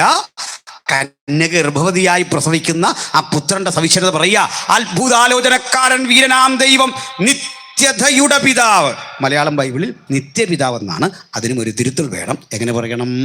ഫാദർ ഓഫ് ഇറ്റേണിറ്റി, നിത്യതയുടെ പിതാവ്. ഇനി അടുത്ത് എന്താണ്? അത്ഭുത ആലോചനക്കാരൻ, വീരനാം ദൈവം, നിത്യതയുടെ പിതാവ്, സമാധാന പ്രഭു. എത്ര ആനന്ദമാണ് യേശുവിനെ കുറിച്ചുള്ള ആ വർത്തമാന. സ്തോത്രം. അവൻ സമാധാന പ്രഭുവാണ്. നിങ്ങളുടെ ഹൃദയങ്ങളിൽ സമാധാനം നൽകട്ടെ. ഈ ദേശത്തവൻ സമാധാനം നൽകട്ടെ. ഈ ദേശത്തവൻ വിടുതൽ നൽകട്ടെ. ഹല്ലേലൂയ. സ്തോത്രം. ഇനി ഇങ്ങനെയുള്ള ഒരാളിനെ എല്ലാവർക്കും സന്തോഷമാണ് അല്ലേ? രാജാതിരാജനും കർത്താതി കർത്താവുമാണ് അവിടുന്ന് നമുക്കറിയാം. നമ്മൾ ഇന്ന് രാത്രി മുഴുവൻ ഈ രാജാതിരാജനായവനെ, രാജ്യത്തെ ഏറ്റെടുക്കുന്നവനെ, യഹൂദാഗോത്രത്തിലെ സിംഹമായവനെ കുറിച്ച് നിരന്തരം ഇങ്ങനെ പറഞ്ഞുകൊണ്ടിരുന്നാൽ എന്തൊരു ആനന്ദമാണ്, എന്തൊരു സന്തോഷമാണ് അല്ലേ?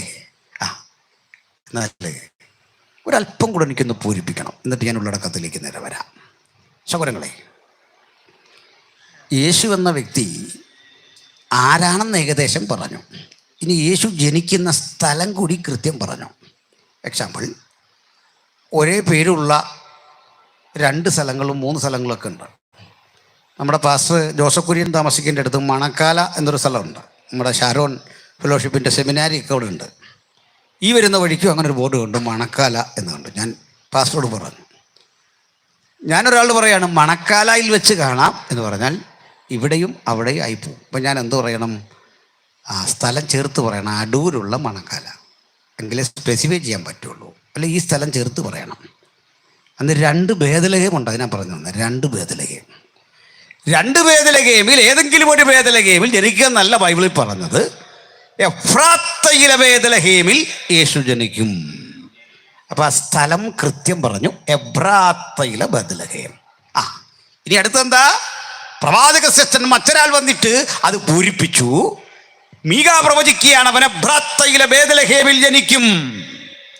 നീയോ ബേദലഹേമേ, യഹൂദാ പട്ടണങ്ങളിൽ വളരെ ചെറുതായിരുന്നാൽ പോലും എൻ്റെ ജനമായ ഇസ്രയേലിനെ മേയ്പ്പാനുള്ള പ്രഭു എനിക്ക് നിന്നിൽ നിന്ന് പുറപ്പെട്ടു വരും. മീകാ പ്രവചിച്ചു.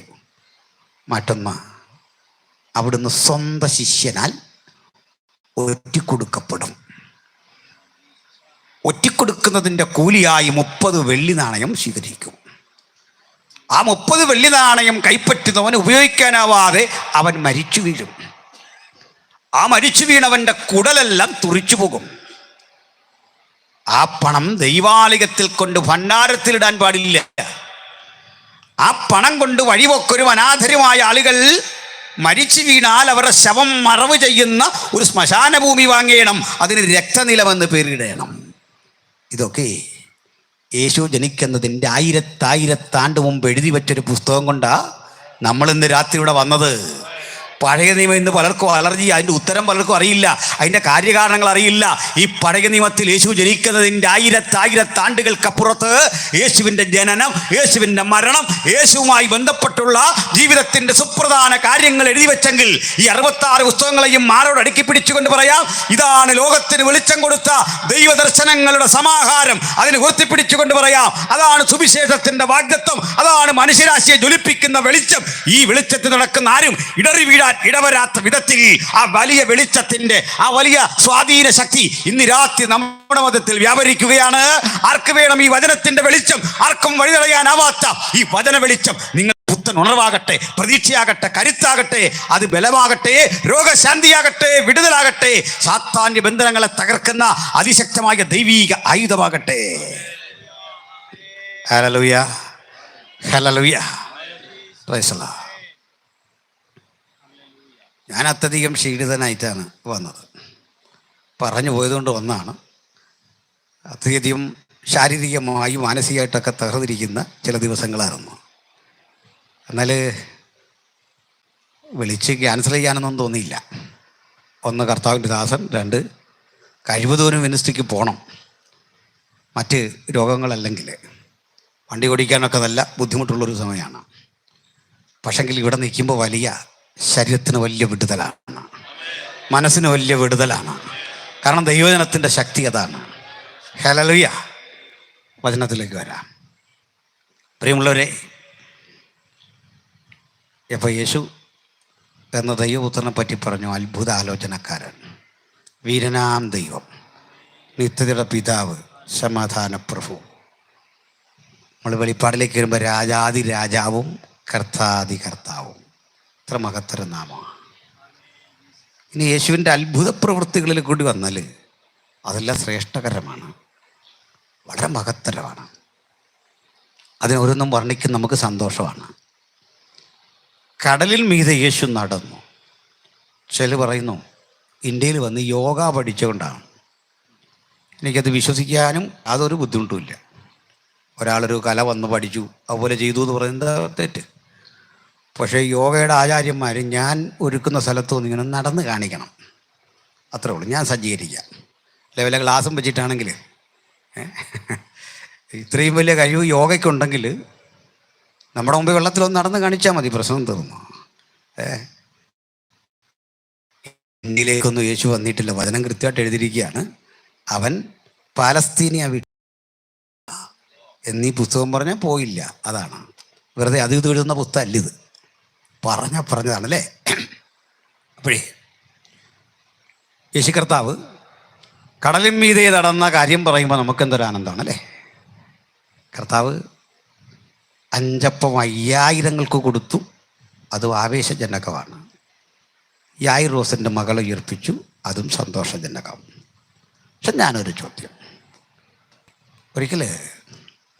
നടന്നു പോകുന്ന യാത്രയിൽ യേശുവിന് വിശന്നു. അത്തിയിലേക്ക് നോക്കി, അതിൽ ഫലമില്ല. അപ്പോൾ യേശു അത്തിയെ ശപിച്ചു, അത് ഉണങ്ങിപ്പോയി. ഇതാണ് നമ്മുടെ രവിചന്ദ്രൻ മാഷ് പറയുന്നത്, ഇത് ഫലമില്ലെന്ന് അറിഞ്ഞിട്ട് അതിലേക്ക് നോക്കി തന്നെ അബദ്ധമായി പോയില്ലേ എന്ന്. അദ്ദേഹം അങ്ങനെ കുറേ ബുദ്ധിപരമായി സംസാരിക്കുന്നുണ്ട്. അദ്ദേഹം മറ്റൊരു കാര്യം കൂടി പറഞ്ഞു. നമ്മുടെ പിതാവിനെ നമുക്കറിയാം, വല്യപ്പനെ അറിയാം, പരമാവധി അതിനപ്പുറത്തുള്ള ഒരാളെ കൂടെ അറിയാം. പക്ഷേ ഈ ബൈബിള് മുഴുവൻ വംശാവലി ഇത് തന്നെ തെറ്റാന്നുള്ളതിൻ്റെ ഏറ്റവും വലിയ തെളിവാണ്. നിങ്ങൾ ഇന്ന് ഇസ്രയേലിൽ ചെന്ന് നോക്കണം, ഓരോ ഗോത്രത്തിൻ്റെ അവകാശഭൂമി മാറ്റിയിട്ടിട്ടുണ്ട്. ആ ചിത്രം അവിടെ ഇങ്ങനെ കമ്പിക്ക് വെൽഡ് ചെയ്ത് വെച്ചിട്ടുണ്ട്. സിംഹത്തിൻ്റെ പടം വെച്ച ഭാഗം ഭയങ്കര വലിപ്പത്തിൽ. എന്തിനാണ് ഈ സിംഹത്തിൻ്റെ ചിത്രം കമ്പിക്ക് വെൽഡ് ചെയ്ത് അവിടെ സ്ഥാപിച്ചതെന്ന് ചോദിച്ചാൽ, അത് യഹൂദ ഗോത്രത്തിൻ്റെ അവകാശഭൂമിയാണ്. അത് ഗർജിക്കുന്ന സിംഹം അവിടെ ഉണ്ട്. ചെന്നായ ഉണ്ടാക്കി വെച്ചിട്ടുണ്ട് അവിടെ, ബെന്യാമീൻ ഗോത്രക്കാരനാണ്. എനിവേ, തിരിച്ചില്ലുന്ന യഹൂദൻ അവിടെ സ്ഥലം വേണമെന്ന് പറഞ്ഞാൽ ഒറ്റ വഴിയുള്ളൂ, വംശാവലി കാണിക്കണം, എന്നിട്ടത് പ്രൂവ് ചെയ്യണം. യഹൂദൻ്റെ രീതി തലമുറ തലമുറയായി നമ്മൾ ആധാരം സൂക്ഷിക്കുന്ന പോലെ ഇങ്ങനെ വംശാവലി എഴുതി സൂക്ഷിക്കും. അതെ, ഈ മുളംകുറ്റിക്കുള്ളിലൊക്കെ അത് എഴുതി സൂക്ഷിച്ച് അടച്ചു വെച്ച് തലമുറയ്ക്ക് കൈമാറും. ആധാരവും വംശാവലിയിൽ ഇങ്ങനെ എഴുതി കൈമാറുന്ന വ്യവസ്ഥ തന്നെ ഉണ്ട്. അത് പോയിട്ട് ഇസ്രയേലിലെ ചരിത്രം പഠിച്ചാൽ മനസ്സിലാവും. മനസ്സിലായില്ലേ? അടുത്തൊരു കാര്യമാണ് ഈ അത്തി. അത്തിയിൽ 12 മാസവും ഫലമുണ്ട്, 12 മാസവും. പക്ഷെ സീസൺ എന്ന് പറഞ്ഞാൽ ഓവർ പ്രൊഡക്ഷൻ്റെ സമയമാണ്, ഒത്തിരി ഫലമുള്ള സമയമാണ് അത് എന്ന് പറയുന്നത്. അപ്പോൾ ഈ സീസൺ അല്ലെങ്കിലും ഫലം കിട്ടും ചിലപ്പോൾ. അപ്പോൾ സൃഷ്ടാവ് സൃഷ്ടിയിലേക്ക് നോക്കുമ്പോൾ സൃഷ്ടിയുടെ ഉത്തരവാദിത്വം ഫലം കൊടുക്കണം. ഇനി വേണ്ടെങ്കിൽ യേശുവിനൊരു മനുഷ്യനായിട്ടും കൂട്ടിക്കോ, വിശന്നപ്പോൾ ചൂടായി എന്ന് കൂട്ടിയാൽ മതി. എന്നാൽ നിങ്ങളൊന്ന് ചൂടായിട്ട് ഒരു വാഴയെങ്കിലും കരിക്കാൻ പറ്റുമോ? ഒരു പഴം ആഗ്രഹിച്ചു വാഴയിലേക്ക് നോക്കി, അതൊക്കെ ചുമ്മാ പറയുന്നത്. അപ്പോൾ ആദ്യത്തെ ശരിയാവുമോ? ഒരു സ്റ്റേറ്റ്മെൻ്റ് എടുത്താൽ നേരെ പാതി ശരിയും പാതി തെറ്റും. ഇതൊക്കെ എന്തോ തരം യുക്തിയാണെന്നൊരു പിടിയില്ല. ഇവരെയൊക്കെ നമ്മൾ യുക്തിവാദികൾ എന്ന് വിളിക്കുന്നത്. കഷ്ടം. എനിക്ക് കൂടുതലൊന്നും പറയാനില്ല, ഞാൻ ആ വഴി ഒത്തിരി പോകുന്നില്ല, സമയക്കുറവുണ്ട്. ഒന്ന് പറഞ്ഞ് ബോധ്യപ്പെടുത്തട്ടെ. ഇവിടെ യേശു 5 അപ്പം 5000 പേർക്ക് കൊടുത്ത കാര്യം പറയുമ്പോൾ നമുക്കെല്ലാവരും ആവേശം സ്വാഭാവികമായിട്ട് വരും. എന്നാ യേശു വിശന്നു എന്ന് കേൾക്കുമ്പോൾ, ഈ അത്തി ഫലം കൊടുത്തില്ല എന്ന് പറയുമ്പോൾ നിങ്ങൾക്ക് എന്തു തോന്നുന്നു? നിങ്ങൾക്ക് എന്തെങ്കിലും ചെയ്യാൻ തോന്നുന്നുണ്ടോ? എങ്കിൽ അതിപ്പോൾ ഇവിടെ നിന്ന് മനസ്സിൽ പറയണം. ഉറപ്പുണ്ടോ? 5 അപ്പം 5000 കൊടുക്കാൻ സന്നദ്ധനായി യേശു ഇവിടെ വന്നാൽ നിങ്ങൾ എങ്ങനെ പെരുമാറും എന്ന് ചോദിച്ചാൽ, ഞാനും പെരുമാറുന്നത് അപ്പം വാങ്ങിക്കഴിക്കും. ബൈബിളിലുണ്ട് അങ്ങനെ. കർത്താവ് തന്നെ ഒരിക്കൽ പറഞ്ഞു, നിങ്ങളെല്ലാം ഇവിടെ വന്നത് അപ്പം കഴിക്കാനാണ്. ഞാനാണെ അന്നേരം പോയത്, എൻ്റെ കർത്താവ് ഞാനതിനൊന്നും വന്നല്ല. ചുമ്മാ മനുഷ്യനെ ആക്ഷേപിക്കുന്ന വിധത്തിൽ സംസാരിക്കാതെ. നമ്മളൊക്കെ പറയല്ലേ, സത്യത്തിൽ അപ്പം കഴിക്കാൻ വന്നതാണോ? കർത്താവ് കളിയാക്കിയാണോ? 100% അപ്പം കഴിക്കാൻ വന്നതാണ്. എന്താ കാര്യം എന്നറിയണ്ടേ? ഇത് യവത്തപ്പമാണ്. അത് വലിയ ടേസ്റ്റി സാധനമൊന്നുമല്ല.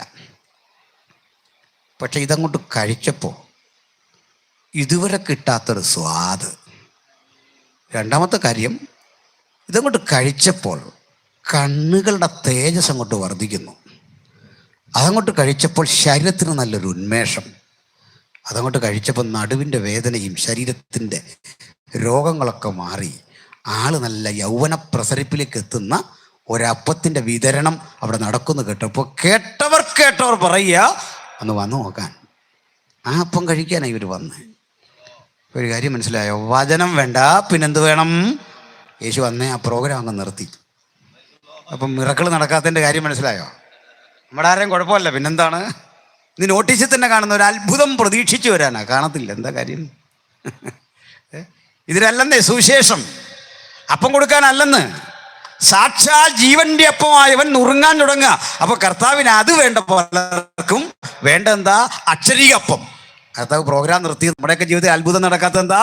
ഞാനും നിങ്ങൾ ഇത് പ്രതീക്ഷിച്ച് വന്നിട്ട് ജീവന്റെ അപ്പത്തെ തള്ളുന്നു. ഇനി നമുക്ക് ജീവന്റെ അപ്പത്തെ ശ്രദ്ധിക്കാം. ഇത് അവന് വിശക്കുന്നു.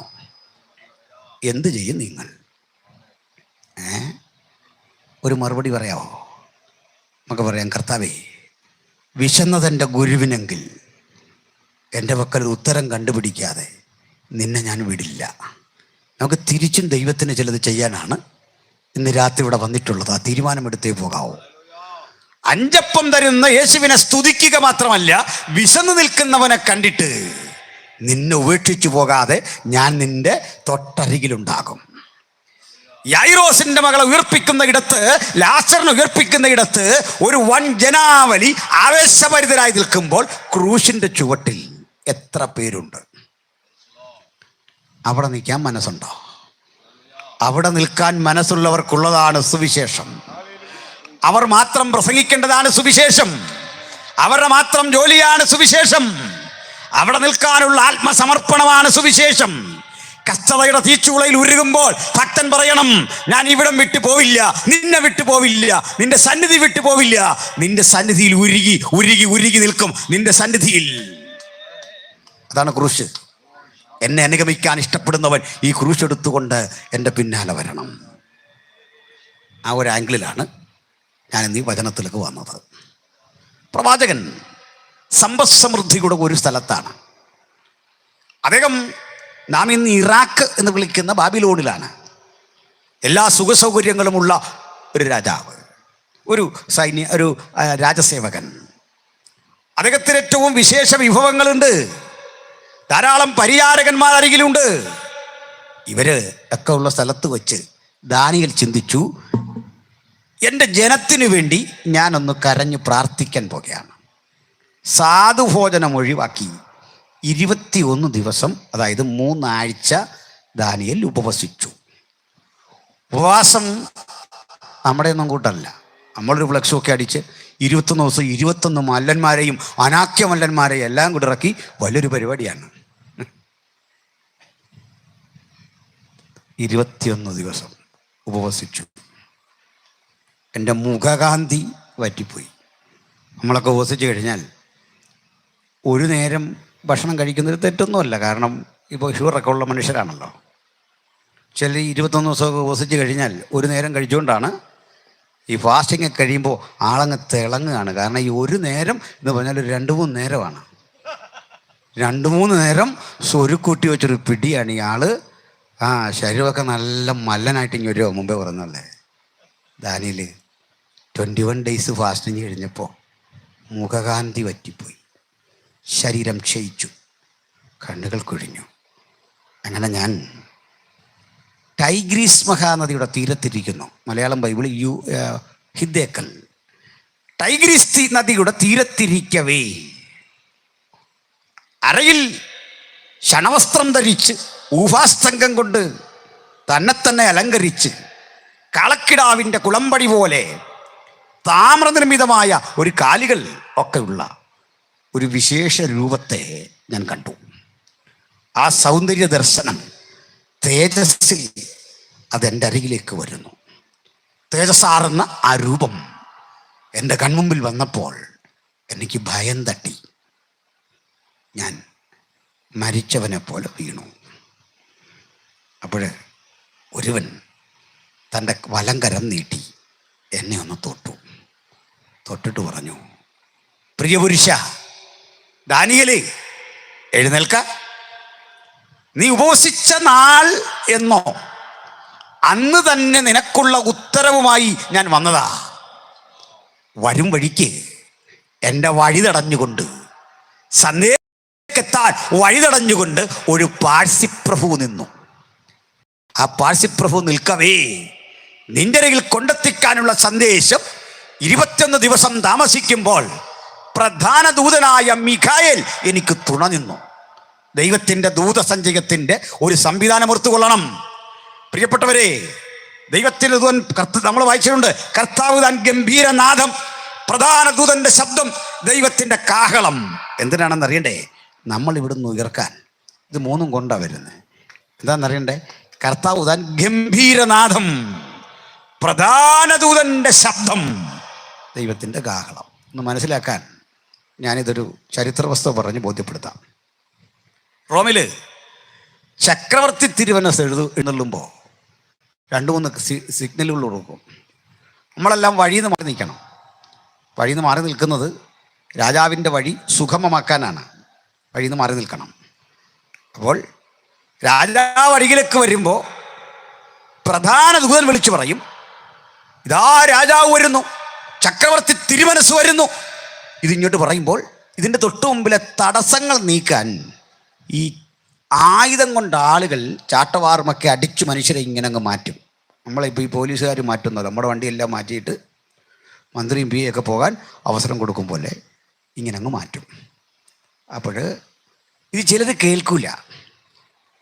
കാരണം ഈ തിരക്കിനിടയ്ക്ക് ഇത് ശ്രദ്ധിക്കാതെ വരുമ്പോൾ അടി അവർക്ക് കിട്ടും, അത് അപകടമുണ്ടാകും. ഇത് ചക്രവർത്തിക്ക് എത്ര താല്പര്യമുള്ള കാര്യം, എത്ര മനുഷ്യരെ തകർക്കണം. അതുകൊണ്ട് ചക്രവർത്തി ഇങ്ങോട്ട് വരുമ്പോൾ ഈ വഴി തടയുന്ന ആളുകളെ മുൻകൂട്ടി പോയി ഒഴിവാക്കാൻ പാകത്തിന് ചില ദൂതന്മാരെ അയക്കും, തടസ്സത്തെ മുഴുവൻ നീക്കാൻ. ബൈബിളിൽ ഈ സാത്താൻ എന്നൊരു പദമുണ്ട്. ആ പദത്തിൻ്റെ അർത്ഥം തന്നെ തടസ്സമുണ്ടാക്കുന്നവൻ എന്നാണ്. സാത്താൻ, ഈ സാത്താൻ എന്ന പദമാണ് പഴയ നിയമത്തിലുള്ളത്, പുതിയ നിയമത്തിലുണ്ട്. പിശാച് എന്നൊരു പദം പഴയ നിയമത്തിലില്ല, പുതിയ നിയമത്തിലുള്ളൂ. ബിഷ എന്നറിയപ്പെടുന്ന ഒരു അരാമിക് പദത്തെ നമ്മൾ മലയാളീകരിച്ചതാണ്. എങ്ങനെയാ?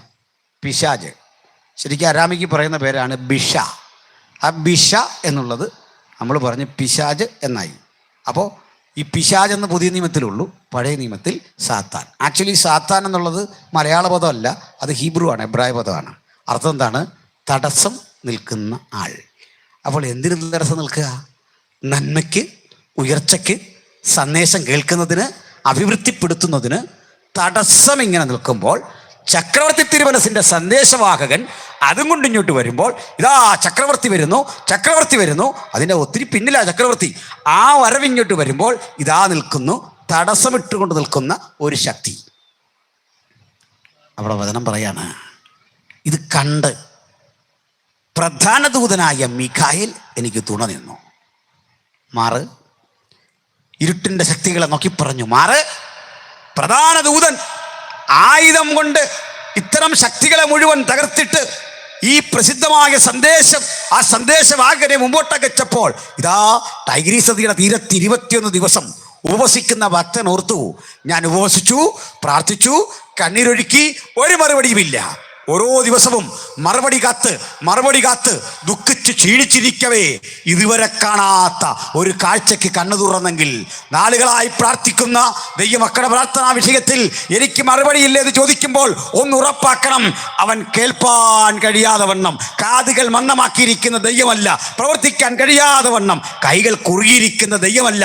അവൻ്റെ പ്രവൃത്തി മഹത്തരവും അഗോചരവും തേജസ്സേറിയതുമാണ്. ഇതാ ഒരു ദൂതൻ, മിന്നിത്തിളങ്ങുന്ന ആ ദൂതൻ്റെ സാന്നിധ്യം എന്നെ ഭയപ്പെടുത്തി. ഈ രാത്രി വിശ്വസിക്കുന്നവർക്ക് ഒരു ആത്മീയ ഭയം ജീവിതത്തിലേക്ക് വരട്ടെ.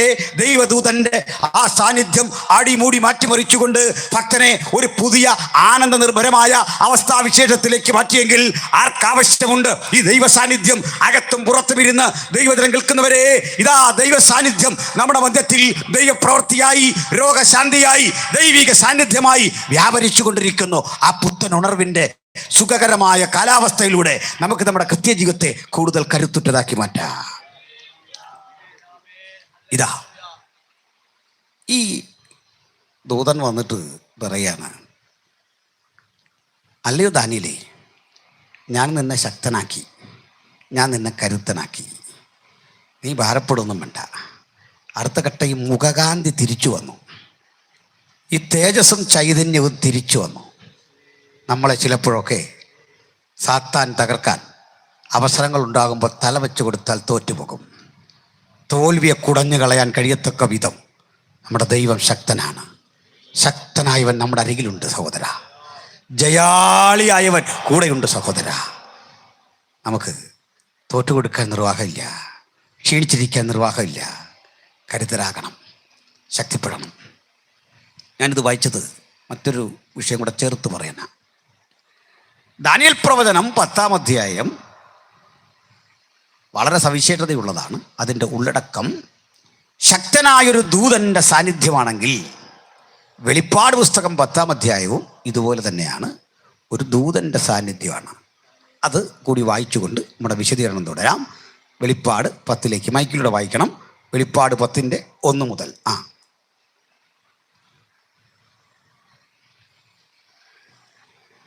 ബലവാനായ മറ്റൊരു ദൂതൻ സ്വർഗത്തിൽ നിന്നിറങ്ങുന്നത് ഞാൻ കണ്ടു. ബലവാനായ മറ്റൊരു ദൂതൻ സ്വർഗത്തിൽ നിന്നിറങ്ങുന്നത് കണ്ടു. നിങ്ങൾ കേട്ടോണം, ദാനിയേൽ 10 വെളിപ്പാട് 10 ഒരുപോലെയാണ്. ഏതാണ്ട് സമാനമായ സംഭവമാണ്. ചില വ്യത്യാസങ്ങളുണ്ട്. അതിൻ്റെ പ്രവർത്തന രീതിയിൽ വ്യത്യാസമുണ്ടെങ്കിൽ അവിടെയും കാണാം ശക്തനായ കരുത്തനായ ഒരു ദൂതനെ കാണാം. ഇവിടെയും കാണാം ബലവാനായ ഒരു ദൂതൻ സ്വർഗത്തിൽ നിന്നിറങ്ങുന്നത് ഞാൻ കണ്ടു. അവൻ മേഘമെടുത്തും തലയിൽ ആകാശവില്ല് ധരിച്ചും മുഖം സൂര്യനെ പോലെയും കാൽ തീത്തൂട് പോലെയുമുള്ളവൻ. അവൻ ആകാശവില്ല് ധരിച്ചു, മേഘമുടുത്തു, കാൽ തീത്തൂണ് പോലെയുള്ളവൻ. ചുട്ടുപഴുത്ത തീത്തൂണ് പോലെ വിരാജിക്കുന്ന കാലോട് കൂടിയ ഗാംഭീര്യമുള്ള ഒരു ദൂതൻ സ്വർഗത്തിൽ നിന്നിറങ്ങുന്നത് ഭക്തൻ ആത്മാവിൽ കണ്ടു. ഈ കാഴ്ചക്കൊരു പ്രത്യേകത ഉണ്ടായിരുന്നു. ഇത് കാണുമ്പോൾ ഭക്തൻ കിടക്കുന്നത് ഇന്ന് നമ്മൾ തുർക്കി എന്ന് വിളിക്കുന്ന, ടർക്കി എന്നൊക്കെ വിളിക്കുന്ന രാജ്യത്തിലാ. അവിടെ ക്രിമിനലുകളെ കൊണ്ട് തള്ളുന്ന ഒരു വലിയ ദ്വീപുണ്ട്. കടലിന് നടുക്കുള്ള ആ ദ്വീപിലേക്ക് കൊടും കുറ്റവാളികളെ കൊണ്ട് തള്ളും. ഏറ്റവും മോശപ്പെട്ട മനുഷ്യരെ, കൊടും ക്രിമിനലുകളെ തള്ളുന്ന ആ സ്ഥലത്തേക്ക് 90-95 വയസ്സ് പ്രായമുള്ള ദൈവപുരുഷനായ യോഹന്നാനെയും കൊണ്ട് തള്ളി. നോക്കണം, ദുഷ്ടന്മാരും വഞ്ചകന്മാരും ഏറ്റുമുട്ടുന്നവരും ഒക്കെയായ ആളുകളുടെ നടുവിലേക്ക് പ്രാർത്ഥിക്കുന്നൊരു ദൈവഭക്തനെയും കൊണ്ട് തള്ളി. വേറൊരു പ്രത്യേകതയുണ്ട്. ഇടയ്ക്കിടയ്ക്കൊക്കെ ഈ ബോട്ടിൽ ആളുകൾ വന്ന് ഒരു കെട്ട് ഭക്ഷണം പൊതിയാക്കി മാറ്റി ഇങ്ങനെ അവർക്കിടയിലേക്ക് ഇങ്ങനെ വാരി ഇടും. ഇതാർക്ക് കിട്ടുന്നില്ലെന്ന് പറയാൻ വയ്യ. അവർ അടികൂടും. കാരണം ഭക്ഷണത്തിന് വേണ്ടി ഇങ്ങനെ ആർത്തി പിടിച്ച് കിടക്കുകയാണ്. വല്ലപ്പോഴും അത് കിട്ടുന്നത്. അതിനടികൂടുന്ന മനുഷ്യർ, തെറി വിളിക്കുന്ന മനുഷ്യർ, വല്ലാത്ത ഇത്തരം ചിന്താഗതികളുടെ നടുവിൽ ഭക്തനെയും കൊണ്ടിട്ടു. അങ്ങനെ ഒരു അന്തരീക്ഷത്തിൽ നിങ്ങളുടെ അവസ്ഥ എന്താകും ചിന്തിച്ചിട്ടുണ്ടോ? നമ്മുടെ അവസ്ഥ എന്താകും എന്ന് ചിന്തിച്ചിട്ടുണ്ടോ? ഇത്തരം ഒരു പരിസ്ഥിതിയിൽ നിങ്ങൾ എന്തായി തീരുമെന്ന് ചിന്തിച്ചിട്ടുണ്ടോ പ്രിയപ്പെട്ടവരെ? ചുറ്റും കിടക്കുന്നത് പരിഹസിക്കുന്ന, ഒറ്റപ്പെടുത്തുന്ന, ഉപദ്രവിക്കുന്ന, വേദനിപ്പിക്കുന്ന ശബ്ദങ്ങളാണെങ്കിൽ അതിനകത്ത് പരാജയപ്പെട്ട് കിടക്കാൻ ഭക്തനെയും അങ്ങനെ ആക്കി തീർക്കാമെന്ന ചിന്തയിൽ വലിച്ചെറിഞ്ഞെങ്കിലും ഭക്തനായ യോഹന്നാൻ പറയുക, എൻ്റെ ചുറ്റും തമ്മിലടിച്ച് മരിച്ചവനെ കാണാം, അവൻ്റെ ശരീരം കാക്ക കൊത്തി പറിക്കുന്നത് കാണാം, എൻ്റെ അപ്പുറത്ത് ഭക്ഷണത്തിന് വേണ്ടി കലഹിക്കുന്നവനെ, ചീത്ത പുലമ്പുന്നവനെ, മന്ത്രവാദം ചെയ്യുന്നവനെ, തിന്മ പ്രവർത്തിക്കുന്നവനെ കാണാം. പക്ഷേ അതിൻ്റെ നടുവിൽ പറയുക, കർത്തൃദിവസത്തിൽ ഞാൻ ആത്മവിവശനായി. ആത്മനിറവിൻ്റെ പ്രാർത്ഥനയോടെ ദൈവകൃപ ആസ്വദിച്ച ആ ഭക്തൻ ഒരു പുത്തൻ അനുഭവത്തോടെ നിലകൊള്ളുമ്പോൾ പല കാഴ്ചകളുടെ ഒരു വലിയ പരമ്പരയാ. ആ പരമ്പരക്കിടയ്ക്ക് പറയുക, ഞാൻ ശക്തനായൊരു ദൂതൻ സ്വർഗത്തിൽ നിന്നിറങ്ങുന്നത് കണ്ടു. ചിലതരം കാഴ്ചകൾ കാണാൻ നിങ്ങൾ എത്തി നിൽക്കുന്ന സ്ഥലം ഒരു ഘടകമല്ല, നിങ്ങൾ എത്തി നിൽക്കുന്ന ഇടം ഒരു ഘടകമല്ല, അതിനൊരു തടസ്സമല്ല. നിങ്ങൾ കടന്നു പോകുന്ന വേദന ചിലതരം മഹത്തരമായ കാഴ്ചകൾ കാണാൻ ഒരു കാരണമായി തീർക്കാൻ ദൈവത്തിൻ്റെ സാന്നിധ്യം നമ്മുടെ മധ്യത്തിലുണ്ട്. അതുകൊണ്ട് ഈ സാന്നിധ്യത്തെ നമുക്ക് കണ്ടുകൊണ്ടേയിരിക്കാം. ഹല്ലേലൂയ. ഈ മോണിറ്റർ തീരെയില്ല. പ്രിയപ്പെട്ടവരെ, അതിശക്തമായ ആ ദൈവ സാന്നിധ്യത്തിൻ്റെ നടുവിൽ, അതിൻ്റെ നിറവിൽ ആ ദൂതൻ ഇറങ്ങുന്ന കാഴ്ച കണ്ടു. ആ ദൂതൻ എന്തൊക്കെ ചെയ്തു വായിക്കാം, ബാക്കി വായിക്കാം. അവന്റെ കയ്യിൽ തുറന്ന ഒരു പുസ്തകമുണ്ടായിരുന്നു. അവൻ വലങ്കാൽ സമുദ്രത്തിന്മേലും ഇടങ്കാൽ ഭൂമിമേലും വെച്ചു. ഈ ദൂതൻ ഒരു കാൽ കടലിലും ഒരു കാൽ കരയിലും വെച്ചു. അപ്പോൾ ആചാരബാഹുവായ ആ വ്യക്തിത്വത്തെ നിങ്ങൾക്കൊന്ന് ചിന്തിക്കാം. ആ രൂപം എങ്ങനെ ഉണ്ടാവും? പിന്നെ സിംഹം അലറും പോലെ അത്യുച്ചത്തിൽ ആർത്തു. ആ സിംഹം അലറും പോലെ ആ ദൂതൻ അത്യുച്ചനാദത്തിൽ ഒന്ന് ആർത്തു. ആർത്തപ്പോൾ 7 ഇടിയും നാദം മുഴക്കി. 7 ഇടിയും നാദം മുഴക്കി. 7 ഇടിവെട്ട് ആകാശത്തുണ്ടായി. ആദ്യം ഒരു നാദം നിങ്ങൾ കേട്ടു, 7 ഇടിയും നാദം മുഴക്കി. അപ്പോൾ ഞാൻ എഴുതുവാൻ ഭാവിച്ചു. ബൈജി, 7 ഇടി നാദം മുഴക്കിയപ്പോൾ ഞാൻ എഴുതുവാൻ ഭാവിച്ചു. എന്നാൽ 7 ഇടി മുഴക്കിയത് ആ. എഴുതാതെ മുദ്രയിടുക എന്ന് സ്വർഗത്തിൽ നിന്നൊരു ശബ്ദം കേട്ടു. അപ്പോഴേ കർത്താവ് പറഞ്ഞു, അതിപ്പോൾ എഴുതണ്ട, ഇടി അവിടെ കിടക്കട്ടെ, അത് ബ്രാക്കറ്റിൽ കിടക്കട്ടെ, വേറൊരു കാഴ്ച കാട്ടിത്തരാം. വായിച്ചു. സമുദ്രത്തിന്മേലും ഭൂമിമേലും നിൽക്കുന്നവനായി ഞാൻ കണ്ട ദൂതൻ വലങ്കൈ ആകാശത്തേക്ക് ഉയർത്തി, ഇനി കാലമുണ്ടാകുകയില്ല. 7ാമത്തെ ദൂതൻ കാഹളമൂതുവാനിരിക്കുന്ന നാദത്തിന്റെ കാലത്ത് ദൈവത്തിന്റെ മർമ്മം അവൻ തന്റെ ദാസന്മാരായ പ്രവാചകന്മാർക്ക് അറിയിച്ചു കൊടുത്തതുപോലെ നിവൃത്തിയാകുമെന്ന് ആകാശവും അതിലുള്ള ഭൂമിയും അതിലുള്ളതും സമുദ്രവും അതിലുള്ളതും സൃഷ്ടിച്ചവനായി എന്നേക്കും ജീവിച്ചിരിക്കുന്നവരെ ചൊല്ലി സത്യം ചെയ്തു. അത്രേ ഉള്ളൂ. അതായത് 7ാമത്തെ ദൂതൻ തൻ്റെ കാഹളമുതുവാനിരിക്കുന്ന നാദത്തിൻ്റെ കാലത്ത് അവൻ തൻ്റെ ദാസന്മാരായ പ്രവാചകന്മാർക്ക് അറിയിച്ചു കൊടുത്തതുപോലെ അവിടുത്തെ മർമ്മം നിവൃത്തിയാകും എന്ന് ആണയിട്ടു സത്യം ചെയ്തു. സത്യം ചെയ്ത് എന്തിനാണെന്നറിയണ്ടേ? ആകാശവും അതിലുള്ളതൊക്കെയും സൃഷ്ടിച്ചവൻ, ഭൂമിയും അതിലുള്ളതൊക്കെയും സൃഷ്ടിച്ചവൻ, സമുദ്രവും അതിലുള്ളതിലൊക്കെയും സൃഷ്ടിച്ചവനെ ചൊല്ലി പറഞ്ഞ കാര്യം, ഇനി കാലമുണ്ടാകയില്ല, ഇനി കാലമില്ല. അവിടെയാണ് നമ്മുടെ വിശദീകരണം കിടക്കുന്നത്. ശ്രദ്ധിക്കണം.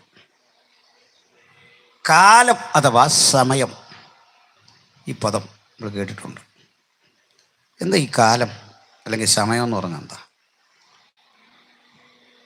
ഈ സമയം എന്നതിനൊരു നിർവചനം പറയുക പ്രയാസമാണ്. ഒറ്റ വാക്കിൽ വേണമെങ്കിൽ ഇങ്ങനെ പറയാം, സംഭവങ്ങളെ ഉൾക്കൊള്ളുന്നത് എന്തോ അതാണ് സമയം. സംഭവങ്ങളില്ലെങ്കിൽ സമയം കാൽക്കുലേറ്റ് ചെയ്യാൻ വയ്യ. തന്നെയല്ല, സമയം എന്നൊരു ചിന്ത ആപേക്ഷികമാണ്. അത് ഞാനിന്ന് വ്യക്തമാക്കാം. ഭൂമിയോട് ഏറ്റവും അടുത്ത നക്ഷത്രത്തിലേക്ക് പോകാൻ മനുഷ്യന് 33 പ്രകാശവർഷം വേണം. പ്രകാശവർഷം എന്ന് പറഞ്ഞാൽ പ്രകാശം 1 സെക്കൻഡിൽ സഞ്ചരിക്കുന്ന ദൂരം. അങ്ങനെ 33 പ്രകാശവർഷം അകലെയാണ് തൊട്ടടുത്ത നക്ഷത്രം. സൂര്യൻ്റെ ഒത്തിരി അകലെ കേട്ടോ. 33 പ്രകാശവർഷം വേഗത. ഈ വേഗതയിൽ നമ്മൾ 33 പ്രകാശവർഷം വേഗതയിൽ നമ്മൾ അവിടേക്ക് പോയി എന്ന് ചിന്തിക്കുക. ഇങ്ങനെ ഒരു വാഹനമൊന്നും കണ്ടുപിടിച്ചിട്ടില്ല, സാധ്യതയും വളരെ വിരളമാണ്. ആ വേഗത്തിലൊന്നും മനുഷ്യനോട് ചെല്ലാൻ പറ്റില്ലായിരിക്കാം. പറ്റുമെന്നൊന്നും പറയാൻ ഇപ്പോഴത്തെ സാഹചര്യത്തിൽ വയ്യ. അപ്പോൾ എന്ത് സംഭവിക്കുമെന്ന് പറയാം. നമ്മളുടെ മോഹൻദാസ് പാസ്റ്റർക്ക് 15 വയസ്സുള്ള ഒരു മോനുണ്ട് എന്നരിക്കുക, അല്ലൊരു മോള്. പാസ്റ്റർ തീരുമാനിച്ചു, ആ നക്ഷത്രം വരെ ഒന്ന് പോയിട്ട് വരാം പ്രകാശവേഗത്തിൽ. ഇവിടുന്ന് ഒരൊറ്റ പോക്ക് പോയി. ഒരു പ്രകാശവർഷം ഭൂമിയിൽ ഒരു വർഷമായിട്ട് താരതമ്യപ്പെടുത്തുമ്പോൾ പോകാൻ അദ്ദേഹത്തിന് വേണ്ടത് 33 വർഷം, തിരിച്ചു വരാൻ 33 വർഷം. അപ്പോഴേക്ക് അദ്ദേഹത്തിൻ്റെ 15 വയസ്സുള്ള കുഞ്ഞിൻ്റെ പ്രായം 75 വയസ്സാവും. പാസ്റ്റർ വന്നിറങ്ങി പോയിട്ടിഞ്ഞ് വന്നു. ഇവിടെ വരുമ്പോൾ ഒരു പ്രത്യേകത കൊണ്ട് പാസ്റ്റർക്ക് ഒരു വ്യത്യാസവും വരത്തില്ല. പക്ഷേ 75 വയസ്സുള്ളൊരു കാരണവർ മുറ്റത്ത് നിൽക്കുന്നു. ആരാന്നറിയണ്ടേ? ഇവിടെ +2 ചേർത്തിട്ട് പോയ മോനാണ് ഈ രൂപത്തിൽ നിൽക്കുന്നത്. പാസ്റ്റർക്കൊന്നും പറ്റാഞ്ഞ എന്താണെന്നറിയണ്ടേ? കാലം ബാധിച്ചില്ലെന്ന്. ടൈം ബാധിച്ചില്ലെങ്കിൽ മനുഷ്യൻ മരിക്കത്തോലുമില്ല. ടൈം ബാധിക്കുമ്പോഴാണ് നമ്മൾ മരിക്കുന്നതും പ്രായമാകുന്നതൊക്കെ. എപ്പോഴാണ്? കാലം നമ്മളെ ബാധിക്കും. അങ്ങനെയാണ്. ഞാൻ പാസ്റ്റർ ജോസഫ് കുര്യനെ കാണുമ്പോൾ ഹിമത്തെ പോലെ വെളുത്ത ഈ മുടിയൊന്നും അല്ല കണ്ട, നല്ല കറുത്ത തലമുടി. സൗണ്ടൊക്കെ അന്നും ഇതുപോലൊക്കെ തന്നെയാണ്, മാറ്റമൊന്നുമില്ലല്ലേ? ഒരല്പം കൂടെ ഷാർപ്പായെങ്കിലുള്ളൂ. അപ്പോൾ ഞാൻ അദ്ദേഹത്തെ കണ്ടു പറഞ്ഞു, വെച്ചാൽ ആപ്പാടെ നരച്ചല്ലോ, ക്ഷീണിച്ചല്ലോ എന്ന് ചോദിച്ചു പോയാൽ എൻ്റെ അർത്ഥം ഇത്രയേ ഉള്ളൂ, അദ്ദേഹത്തിന് കാലം ബാധിച്ചു, അതാ കാര്യം. അപ്പോൾ അദ്ദേഹത്തിന് സങ്കടം വരും. കാരണം പ്രായമായല്ലോ എന്നൊക്കെ പറയുമ്പോൾ ഏതൊരാൾക്കൊരു സങ്കടം വരികയല്ലേ. ആ സങ്കടം മാറാനൊരു വിദ്യയുണ്ട്. നമ്മളോട് ഈ ചോദിച്ച ആളെ കൂടെ ഒന്ന് തിരിഞ്ഞു നോക്കിയാൽ മതി. ഞാൻ പറയാം, അച്ഛാ പ്രായം ബാധിച്ചില്ലെങ്കിൽ എന്നെ ഒന്ന് നോക്കിയാൽ മതി, അദ്ദേഹത്തിൻ്റെ അഭാരം അങ്ങ് മാറും. കാരണം എന്താ? നമ്മളെയും പ്രായം ബാധിച്ചു. ശരിയല്ലേ? എന്നാലേ ഇങ്ങനെ പ്രായം ബാധിക്കാത്ത ആളാണ് ദൈവം. പ്രായം ബാധിക്കുമെങ്കിൽ ദൈവം എത്ര പ്രായമുള്ള ആളായനെ പ്രായം ബാധിക്കുമോ? ദൈവത്തിന് പ്രായം ബാധിക്കില്ല. ദൈവത്തെ സ്ഥലം ബാധിക്കില്ല. സ്ഥലം തിരുവനന്തപുരത്ത് നിന്നാലും തൃക്കൊടിത്താനത്ത് നിന്നാലും അങ്ങ് ഡാളസിൽ നിന്നാലും ദൈവത്തിന് മാറ്റമുണ്ടോ? ഇല്ല. നമ്മളതിന് പോകുന്നതിനനുസരിച്ച് ഈ ശൈലിയും രീതിയൊക്കെ മാറിക്കൊണ്ടിരിക്കും. അങ്ങനെയാണ്. സ്ഥലം ബാധിക്കും നമ്മളെ. സ്ഥലം ബാധിക്കും, സമയം ബാധിക്കും, നമ്മളെ പിന്നെ ഒന്നും കൂടെ ബാധിക്കും. എന്താണെന്ന് അറിയണ്ടേ? മാറ്റർ അഥവാ പദാർത്ഥം. എന്താ പദാർത്ഥം എന്ന് പറഞ്ഞപ്പോൾ സൂര്യൻ്റെ കിരണം അടിക്കുക, അതൊരു മാറ്ററ, അല്ലെങ്കിൽ അതിൻ്റെ ആ എഫക്റ്റ്. നിരന്തരം ഒരു ജോലി ചെയ്യുക, അത് നമ്മളെ ക്ഷീണിപ്പിക്കും. നമ്മൾ കഴിക്കുന്ന ഭക്ഷണം മാറ്റർ, ഇത് ബാധിക്കും നമ്മളെ. ദൈവത്തെ ഇതുമെല്ലാം ബാധിക്കുമോ? ബാധിക്കുമോ? ഇല്ല. അപ്പം ദൈവത്തിന് സ്ഥലം, കാലം, അതുപോലെ പദാർത്ഥം, ഇത് മൂന്നും ബാധിക്കില്ല. ഇതുകൊണ്ട് നമ്മൾ ഈ ആൾ ദൈവങ്ങളെയൊക്കെ ദൈവമായിട്ട് അംഗീകരിക്കാത്തതിൻ്റെ കാര്യം എന്താ? നമ്മളെ കണ്ട് കാലത്തെ ഊർജ്ജസ്വലതയൊന്നുമില്ല. സോഡ ഗ്ലാസ്സും ഒക്കെ വെച്ച് തുടങ്ങി, വായിക്കാൻ വലിയ പാട്. കുറേ കഴിഞ്ഞ് നമ്മളെപ്പോലെ അവരും പിച്ചും പെയ്യൊക്കെ പറഞ്ഞ് തുടങ്ങും. അപ്പോഴേക്ക് പുറത്തോട്ടൊന്നും നമുക്ക് ദർശനം തരത്തില്ല, അവിടെ കയറി. അതുകൊണ്ട് അതല്ലേ വിഷയം. നമ്മളും അതുപോലൊക്കെ തന്നെയാണ്, വ്യത്യാസമൊന്നുമില്ല. പിന്നെന്താ അടുത്ത വിഷയം? ഇത്തരം ആളുകളൊക്കെ ഈ ഐക്യരാഷ്ട്രസഭയിൽ ചെന്ന് പ്രത്യക്ഷപ്പെടുകയല്ല, നിങ്ങൾക്ക് സമാധാനം എന്ന് പറഞ്ഞ് വിത്തി വിളിച്ച് ഇങ്ങനെ ചെല്ലുകയല്ല, മറിച്ച് ഇവിടുന്ന് എയർപോർട്ട് വഴി കയറി ഇമിഗ്രേഷൻ ക്ലിയറൻസ് ഒക്കെ നടത്തി നമ്മൾ പറക്കുന്ന പോലെ പറന്നവിടെ ചെല്ലുക. ദൈവമാണെങ്കിൽ അവിടെ പ്രത്യക്ഷപ്പെടണം. അവിടെ നിൽക്കുമ്പോൾ ഇവിടെ കാണണം, ഇവിടെ അപ്പം ചുരുക്കി പറഞ്ഞാൽ, ഒരാളെ പ്രായം ബാധിച്ചാൽ, ഒരാളെ സ്ഥലം ബാധിച്ചാൽ, ഒരാളെ പദാർത്ഥം ബാധിച്ചാൽ, he will not be god, he can be god. അത് ദൈവമാകാൻ കഴിയില്ല. ശരിയാണോ? ശരിയാണ്. അങ്ങനെയെങ്കിൽ ഇനി പിണങ്ങരുത്. യേശു ക്രിസ്തുവിനെ ഇതുവല്ലതും ബാധിച്ചോ? സ്ഥലം ബാധിച്ചോ? സ്ഥലം ബാധിച്ചില്ല പിന്നെ ബേഥലേമിൽ ജനിച്ചു എന്ന് ഞാൻ പറഞ്ഞുകൊണ്ടിരുന്നത്. പ്രായം ബാധിച്ചോ? ബാധിച്ചില്ലേ? 33.5 തിരുവയസ്സെന്നൊക്കെ നമ്മൾ സ്ഥാനപ്പെടുത്തുമ്പോൾ പറയില്ലേ? ബാധിച്ചോ? ബാധിച്ചു. പദാർത്ഥം ബാധിച്ചു. അതല്ലേ വിശന്നത്, ക്രൂശിൽ അടിച്ചപ്പോൾ കരഞ്ഞത്. അപ്പം എങ്ങനെ നോക്കും? ദൈവമാണോ യേശു? ദൈവമാകുമോ? ഞാൻ തന്നെ പറഞ്ഞു, ഇതൊക്കെ ബാധിച്ചാൽ ഒരാൾ ദൈവമാകില്ല. ഇത് ബാധിച്ചാൽ ദൈവം എന്ന് പറയാനാവില്ല, മനുഷ്യനാണ്. അപ്പം പിന്നെ എങ്ങനെ അതെങ്ങനെ പൂരിപ്പിക്കാം? ഇപ്പോൾ എന്നോട് ചോദിക്കുക, യേശു ആര് ദൈവമാണോ? ഞാൻ പറയാം അതെ, 100%. എങ്കിൽ പിന്നെ ഇതെങ്ങനെ പറയാ? പിതാവ്, പുത്രൻ, പരിശുദ്ധാത്മാവ്, ഇതാണ് മനുഷ്യനെ സംബന്ധിച്ചിടത്തോളം ദൈവം. ക്രൈസ്തവന്റെ വിശ്വാസധാര അനുസരിച്ച്, ബൈബിളിൻ്റെ പഠിപ്പിക്കൽ അനുസരിച്ച് ദൈവം എന്ന് പറഞ്ഞാൽ പിതാവ്, പുത്രൻ, പരിശുദ്ധാത്മാവ്. പിതാവില്ലാതിരുന്ന കാലമില്ല, ഇല്ലാതിരിക്കുന്ന കാലമില്ല. പുത്രൻ ഇല്ലാതിരുന്ന കാലമില്ല, ഇല്ലാതിരിക്കുന്ന കാലമില്ല. പരിശുദ്ധാത്മാവ് ഇല്ലാതിരുന്ന കാലമില്ല, ഇല്ലാതിരിക്കുന്ന കാലമില്ല. സമതുല്യരായി, സമനിത്യരായി പിതാവ്, പുത്രൻ, പരിശുദ്ധാത്മാവ്. ഇതിൽ ജഡത്തിൽ വെളിപ്പെട്ടത് പിതാവല്ല, പരിശുദ്ധാത്മാവല്ല, പുത്രനാണ്. സ്ഥലം, കാലം, പദാർത്ഥം ഇത് ബാധിക്കേണ്ടതില്ലാത്ത പുത്രൻ സ്ഥലത്തിനും കാലത്തിനും ആ പദാർത്ഥത്തിനും വിധേയനായ വ്യക്തിത്വത്തിൻ്റെ പേരാണ് കർത്താവായ യേശുക്രിസ്തു. ഇതാ സുവിശേഷം. എന്തിനാ ഇങ്ങനെ ആയെന്നറിയണ്ടേ? ചിലർ ചോദിക്കും, ദൈവം മനുഷ്യനാകുമോ?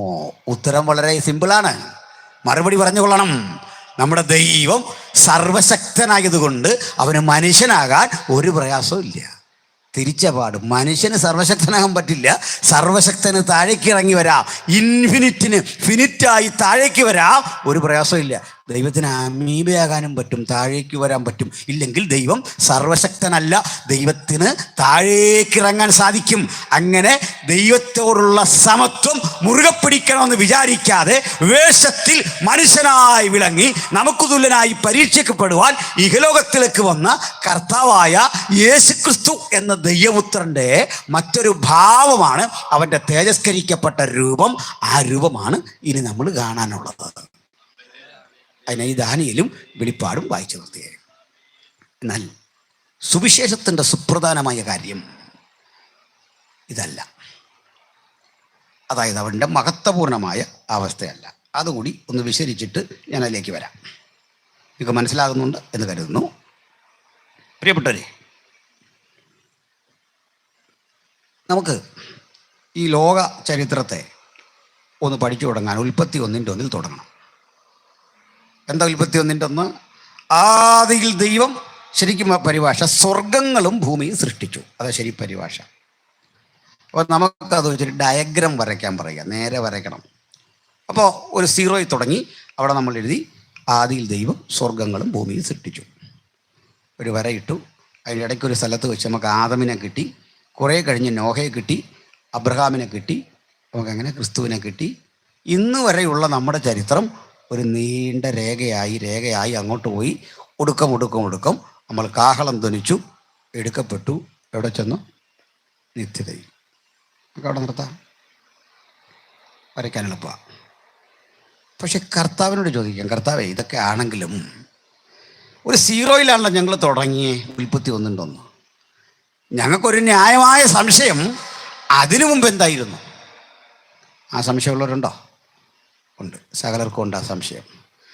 ആദിയിൽ സ്വർഗഭൂമികളെ സൃഷ്ടിക്കും മുമ്പ് എന്തായിരുന്നു ചോദിച്ചാൽ പറയടാ കുഞ്ഞെ, ഞാനത് പണ്ടേ പറഞ്ഞല്ലോ. ആരെ കൊണ്ട്? ഉൽപ്പത്തി എഴുതിയതാരാ? മോശ. ഇതേ മോശ തന്നെ പറഞ്ഞു. എന്താ പറഞ്ഞെന്നറിയണ്ടേ? തൻ്റെ സഹോദരനായ അഹരോൻ മരിച്ചു കിടക്കുന്നിടത്തൊരു പാട്ട്. ആ പാട്ടിൽ മോശ പാടുക, കർത്താവേ നീ തലമുറയായി ഞങ്ങളുടെ സംഗീതമായിരിക്കുന്നു. പർവ്വതങ്ങൾ ഉണ്ടായതിനും ഭൂമിയെയും ഭൂമണ്ഡലത്തെയും സ്ഥാപിക്കും മുമ്പ്, കണ്ടോ, ഉൽപ്പത്തിക്ക് മുമ്പേ നീ അനാദിയായും ശാശ്വതമായും ഞങ്ങളുടെ ദൈവമാകുന്നു. അപ്പോൾ എവിടെയാണ്?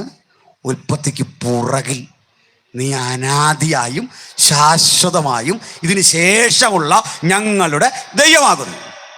അപ്പോൾ നമ്മുടെ ഇവിടെ ഭൂതകാലത്ത്. നമ്മൾ എങ്ങോട്ടാണ് പോകുന്നത്? ഭാവിയിലേക്ക്. എങ്ങനെ പിടിക്കും? എങ്ങനെ എത്തിപ്പിടിക്കുന്നത്? ഞാൻ ഇങ്ങോട്ടല്ലേ പോകുന്നത്. ദൈവം ഇതാ ഈ 0 ഇട്ട ഉൽപ്പത്തി 1 പുറകിൽ കിടക്കുക. നീ ഞങ്ങളുടെ ദൈവമാകുന്നു എന്നു മുതൽ നീ ഭൂമിയെയും ഭൂമണ്ഡലത്തെയും സ്ഥാപിക്കും മുമ്പ് അനാദിയായും ശാശ്വതമായും. അവിടെയാണെന്ന് നീ ശാശ്വതം. ഇപ്പം ഞാൻ ഇങ്ങനെ പോയാൽ എങ്ങനെ അവിടെ ചെല്ലുമെന്ന് എൻ്റെ ചോദ്യം. മനസ്സിലായല്ലോ?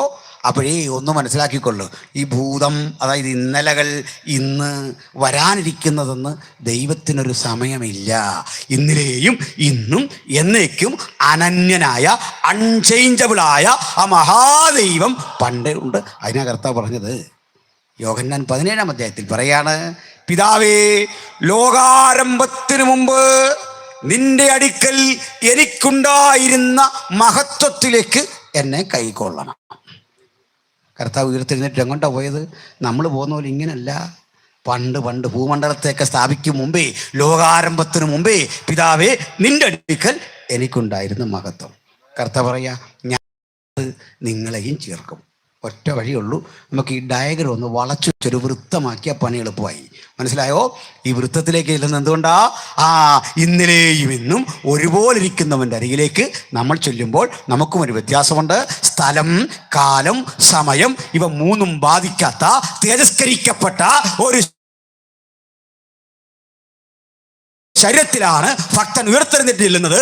ആ ഭക്തന്റെ രൂപഭാവങ്ങളെ ഏകദേശം കാണാനാ ഞാൻ ഈ ദൂതനെ വരുത്തി. എന്താ അറിയണ്ടേ? ആണ് നമ്മളെ ദൂതതുല്യരാകുമെന്ന്. ദൂതതുല്യർ, ഹല്ലേലൂയ. ദൂതതുല്യരായിത്തീരുന്ന ഭക്തന്റെ സ്വഭാവ മഹിമയുടെ ഒരു ഏകദേശ രൂപമായി കാട്ടിയത് ഇനി ഒന്നുകൂടി പറഞ്ഞത് പൂരിപ്പിക്കാം. ഇതൊക്കെയാണെങ്കിലും ഈ ദൂതൻ മനുഷ്യരുടെ മുമ്പിൽ വെളിപ്പെടുന്ന ഒരിക്കലും ദൂതനായിട്ടല്ല, അപൂർവമായിട്ട് ദൂതനായിട്ട് വരും. നിങ്ങൾ ബൈബിൾ ആദ്യോടന്തം വായിച്ചാൽ ഈ മാലാഖ, അതായത് ഏഞ്ചലോസ്, ഗ്രീക്കിലെ പേരാണ് ഏഞ്ചലോസ്, എബ്രായ പദമാണ് മാലാഖ. ഈ മാലാഖ എന്ന് പറയുന്നത് ഒരു പുരുഷഭാവമാണ് ബൈബിളിൽ കാണുന്നത്. നിങ്ങൾ ബൈബിൾ മുഴുവൻ വായിച്ചാൽ മനസ്സിലാകും. സന്ധ്യാസമയത്ത് ഒരു പുരുഷൻ അവന് പ്രത്യക്ഷപ്പെട്ടു. വിശുദ്ധ മറിയയ്ക്ക് ഒരു ഗബ്രിയേൽ എന്ന ഒരു പുരുഷൻ പ്രത്യക്ഷപ്പെട്ടു. അപ്പോൾ ഈ മാലാഖ ഏത് രൂപത്തിലാണ് വരുന്നത്?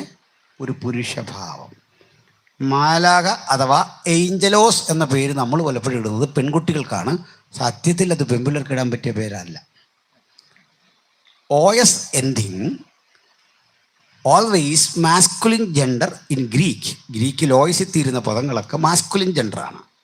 ഇനിയിപ്പോൾ പേരെങ്ങനെ കിടന്നു ഓർത്ത് ഇനിയിപ്പോൾ അത് ഗസറ്റ് വഴിയൊന്നും മാറ്റണം. നല്ലൊരു പേരല്ലേ, കിടക്കട്ടെ. അപ്പോൾ ഈ മാലാഖ പുരുഷഭാവമാണെന്ന് പറഞ്ഞിട്ട് നിങ്ങൾക്ക് മനസ്സിലാകാത്തത് നിങ്ങളുടെ ആരെയും കുഴപ്പമല്ല, ബൈബിളിൽ ഇല്ലാഞ്ഞിട്ടുമല്ല. മനസ്സിലാകാത്തത് എന്താണെന്നറിയോ? നിങ്ങളും ഞാനും കണ്ട മാലാഖയുടെ പടം മുഴുവൻ നൈറ്റി ഇട്ട് നിൽക്കുന്ന ഒരു കൊച്ചു പെണ്ണാണ്. മനസ്സിലായില്ലേ? നൈറ്റി ഇട്ട് നിൽക്കുന്ന ഒരു പെങ്കൊച്ചാണ് നമ്മുടെ മുമ്പിൽ മാലാഖ. അതുകൊണ്ട് അതുകൊണ്ട് വഴങ്ങത്തില്ല അല്ലേ, ഹൃദയത്തിൽ അങ്ങോട്ട് വഴങ്ങത്തില്ല. പക്ഷേ മാലാഖ പുരുഷഭാവമാണ്. പക്ഷേ പുരുഷഭാവം എന്നേ ഉള്ളൂ, പുരുഷനല്ല. അതിന് വസ്തുത ഉണ്ട്. ഒത്തിരി കാര്യങ്ങൾ പറയാം. നമ്മളെ നിത്യത്തിൽ ചെല്ലുമ്പോൾ സ്ത്രീയും പുരുഷനുമില്ല, ന്യൂട്രൽ ജെൻഡറാണ് നമ്മളവിടെ. ഒരു ജെൻഡറുമില്ല, ലിംഗരഹിതമായ ഒരു ലോകം അത്. കാരണം എന്താ? ആ ലോകത്തിൻ്റെ മക്കൾ വിവാഹത്തിന് കൊടുക്കുന്നുമില്ല, വാങ്ങുന്നുമില്ല. നിത്യതയോളം നമ്മൾ ആരാണ്? സ്ത്രീയൊന്നുമില്ല പുരുഷനൊന്നുമില്ലാത്ത ഒരു ലോകത്ത് ദൂതതുല്യരായി തിരിയുക. ഇത് ദൂതതുല്യരുടെ പ്രത്യേകത പറയാ, എപ്പോൾ വേണമെങ്കിലും ഈ ശരീരമെടുത്ത് ഭൂമിയിൽ വരാമെന്ന്. അങ്ങനെയാണ് അബ്രഹാമിൻ്റെ വീട്ടിൽ വന്ന് ഭക്ഷണം കഴിച്ചേ. അങ്ങനെയാണ് സാധാരണ മനുഷ്യരെ പോലെ ലോത്തിൻ്റെ വീട്ടിൽ തോന്നിപ്പിച്ച്. പക്ഷേ ഒറിജിനൽ ഭാവം ഇപ്പോൾ നമ്മൾ ഈ കരയിലിരിക്കുന്ന ടൈഗ്രീസ് നദിയുടെ തീരത്തിരിക്കുന്ന ദാനിയേൽ കണ്ടു. ദാനിയേൽ കാണുമ്പോൾ കണ്ട ദാനിയേൽ വളരെ വീക്കാണ്, ആ ശരീരം വളരെ വളരെ ദുർബലമാണ്. എന്നാൽ അപ്പുറത്ത് വന്ന ദൂതൻ നിങ്ങൾ കണ്ടു, അദ്ദേഹത്തിൻ്റെ ആ രൂപഭാവങ്ങളെല്ലാം വളരെ വളരെ വളരെ തേജോമയമായ ഒന്നാണ്. ഇതെന്തിനാ പ്രതികരിക്കുന്നറിയണ്ടേ? നമ്മളും ക്ഷയമുള്ള ഈ അവസ്ഥയിൽ നിന്ന് അക്ഷയമായൊരവസ്ഥയിലേക്ക്, തേജസ്കരിക്കപ്പെട്ടൊരവസ്ഥയിലേക്ക് നമ്മൾ പരിവർത്തനം ചെയ്യപ്പെടുന്ന ഒരു കാലം സമാഗതമായിട്ടുണ്ട്. അതിനാണ് നമ്മൾ പറയുന്നത്, നമ്മൾ ദ്രവത്വത്തിൽ വിതയ്ക്കും, അദ്രവത്വത്തിൽ ഉയർക്കും. അത് ഞാൻ എന്നെയും നിങ്ങളെയും കൊണ്ട് മണ്ണിലേൽപ്പിക്കുമ്പോൾ ദൈവദാസൻ പറയും, മനുഷ്യ നീ മണ്ണാകുന്നു, മണ്ണിലേക്ക് നീ തിരികെ ചേരണം എന്ന ദൈവപദ്ധതി അനുസരിച്ച് ഞാൻ നിന്നെ മണ്ണിലേൽപ്പിക്കുമ്പോൾ ഒരു കാര്യം ഓർക്കണം, അനവധി തേജസ്സിലെ ഭാഗ്യം ഒരു ദിവസം കരഗതമാക്കാൻ നീ ഈ മണ്ണിനെ വിട്ടിട്ട് ഇവിടെ ഉറങ്ങുന്ന നീയും അനവധിയായ വിശുദ്ധന്മാരും ഈ മണ്ണിനെ വിട്ട് ഉയർത്തെഴുന്നേൽക്കുമ്പോൾ രൂപാന്തര ശരീരികളായി ഒരു പുതുമനുഷ്യനായി നീ ക്രിസ്തുവിനോട് ചേരാൻ ഒരു കാലം സമാഗതമായി എന്ന് പറഞ്ഞ് ആശ്വസിപ്പിച്ചു പോരുന്നത്. അതുകൊണ്ടാ ക്രിസ്തീയ ഭക്തൻ്റെ മരണത്തിലെ ആ പ്രത്യാശ നമ്മളെല്ലാം അനുഭവിക്കുന്ന സ്തോത്രം. ഇനി ആ ജീവിതം സംജാതമാക്കാൻ ഈ സുവിശേഷം എങ്ങനെ വർക്കൗട്ടായി, അതാണ് പറയാൻ പോകുന്നത്. ഞാൻ പറഞ്ഞു, കർത്താവായ യേശു ക്രിസ്തു പിതാവിനൊപ്പം സ്വർഗീയ മഹിമയിലിരിക്കെ ആ മഹിമയെ നിരസിച്ചുകൊണ്ട് താണലോകത്തിലേക്ക് ഇറങ്ങി വന്നു. താണലോകത്തിൽ വന്ന് ഒരു മനുഷ്യനായി എന്ന് കേൾക്കുമ്പോൾ, ഒരു മനുഷ്യനെ നമ്മളെല്ലാം ചേർന്ന് പ്രകീർത്തിച്ച് ദൈവമാക്കിയല്ല. നിങ്ങൾക്കറിയണ്ടേ, 22-ാം സങ്കീർത്തനം വായിക്കുമ്പോൾ യേശു ക്രൂശിൽ കിടന്ന് കരയുന്ന ആ രംഗമില്ലേ? യേശു ജനിക്കുന്നതിൻ്റെ 1000 ആണ്ട് മുമ്പ് പ്രവാചകനായ ദാവീദ് അത് എഴുതി വെച്ചു. യേശുവിൻ്റെ അങ്കിക്കായി അവർ ചീട്ടിടുന്ന കാര്യം പ്രവാചകൻ എഴുതി വെച്ചു. വീണ്ടും യെശയ്യാ 53 വരുമ്പോൾ കൊടിയ പീഡനങ്ങളിലൂടെ, യാതനകളിലൂടെ കർത്താവായ യേശു ക്രിസ്തു എന്ന ദൈവപുത്രൻ കടന്നു പോകുന്ന ആ രംഗം എഴുതി വെച്ചു. ഞാൻ പലപ്പോഴും ഈ യെശയ്യാ 53 എന്നൊരു ഭാഗം വിശദീകരിക്കാറുണ്ട്. അതിന് കാരണമുണ്ട്. ചില നാളുകളായിട്ട് ഞാൻ ബൈബിൾ കോളേജിൽ പഠിപ്പിക്കായിരുന്നു. കുട്ടികളോട് വളരെ കർശനമായി പഠിക്കാൻ പറയുന്ന ചില ഭാഗമുണ്ട്.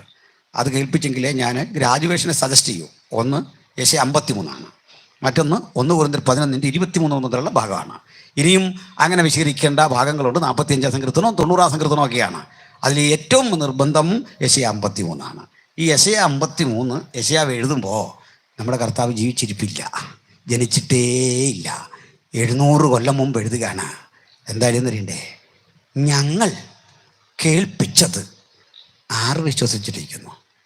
നമുക്ക് യേശാവേ, താങ്കൾ ഈ പറഞ്ഞ ഞങ്ങൾ ആരാ? ഞാനെന്ന് പറഞ്ഞ പോരെ? നോ, ഞങ്ങൾ ആരൊക്കെ ഉണ്ട് അങ്ങേക്കൊപ്പം? പറയും.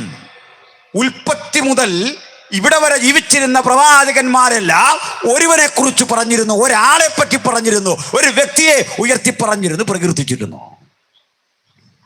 സ്തോത്രം. ഈ സൗണ്ട് അടഞ്ഞാണ് വരുന്നത്. സാധാരണ തിരുവനന്തപുരത്ത് വന്ന് പ്രസംഗിക്കാൻ സുഖം സൗണ്ടാണ്. അപ്പോൾ ഈ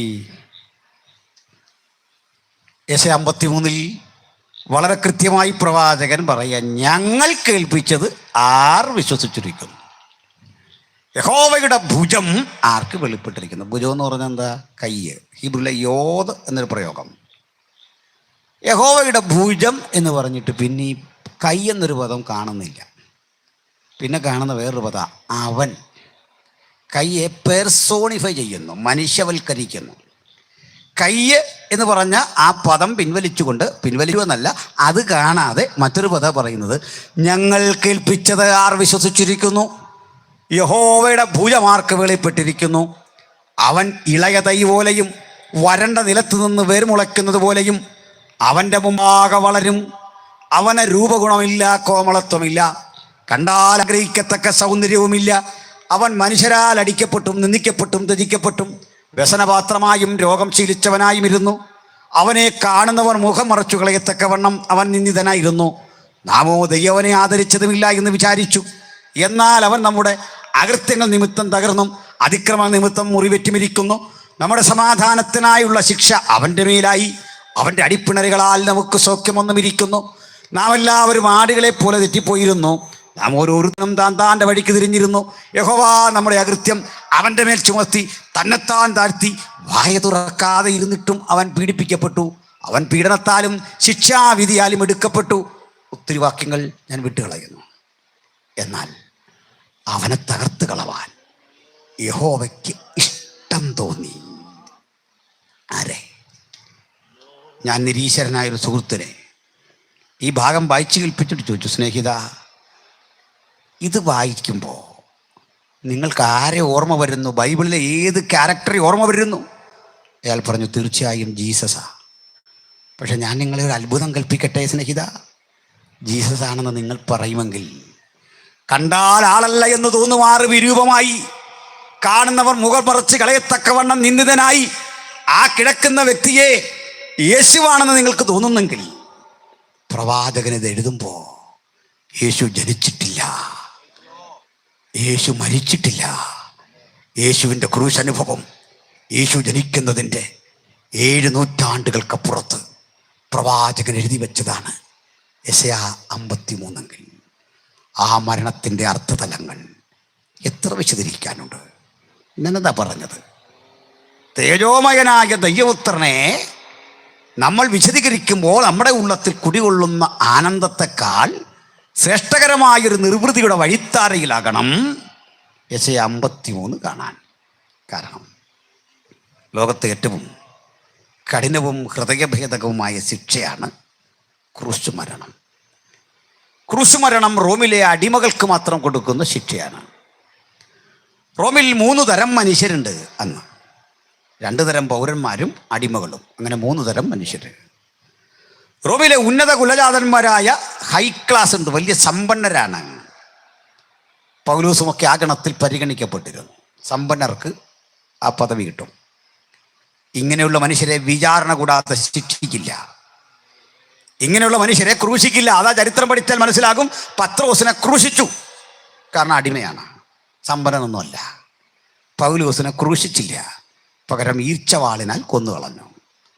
വാളിൻ്റെ വായ്ത്തലയ്ക്ക് വെട്ടിക്കൊല്ലാം, തൂക്കിക്കൊല്ലാം, തടിയിറക്കുന്ന വാളുകൊണ്ട് ഈർച്ചവാളിനാൽ ഇറക്കാം, കല്ലെറിഞ്ഞു കൊല്ലാം. വ്യത്യസ്ത തരം ശിക്ഷകൾ അക്കാലഘട്ടത്തിൽ നിലനിന്നെങ്കിൽ ക്രൂശ് മരണമെന്ന ശിക്ഷ കൊടുക്കുന്നത് റോമിലെ അടിമയ്ക്ക് മാത്രമാണ്. അടിമയ്ക്ക് മാത്രം വിധിക്കപ്പെട്ട ശിക്ഷ. ഇതേ ഒരു കാര്യമുണ്ട്, ചിലതരം പ്രാകൃത ശിക്ഷകൾ നമ്മുടെ നാട്ടിൽ പണ്ടുണ്ടായിരുന്നു. കേട്ടുണ്ടാകും, ചിത്രവധം എന്നൊന്ന് കേട്ടുണ്ടാകും. ആ പദം നമ്മൾ കേൾക്കാറുണ്ട്. എന്താണ് ചിത്രവധം എന്നറിയണ്ടേ? നമ്മുടെ നാട്ടിൽ 100, 110, 120 കൊല്ലമൊക്കെ മുമ്പ് നടന്നിരുന്ന ശിക്ഷയാണെന്ന് ഈ നാട്ടിൽ. തിരുവനന്തപുരത്ത് കഴക്കൂട്ടത്തും പുത്തിരിക്കണ്ടം മൈതാനത്തുമൊക്കെ ഇത്തരം ശിക്ഷകൾ നടന്നിരുന്നു. ഈ ശിക്ഷ എന്താണ്? കോട്ടയത്ത് തിരുനക്കര മൈതാനത്ത് ഇത്തരം ശിക്ഷ നടന്നിരുന്നു. എന്താണ് ശിക്ഷ എന്നറിയണ്ടേ?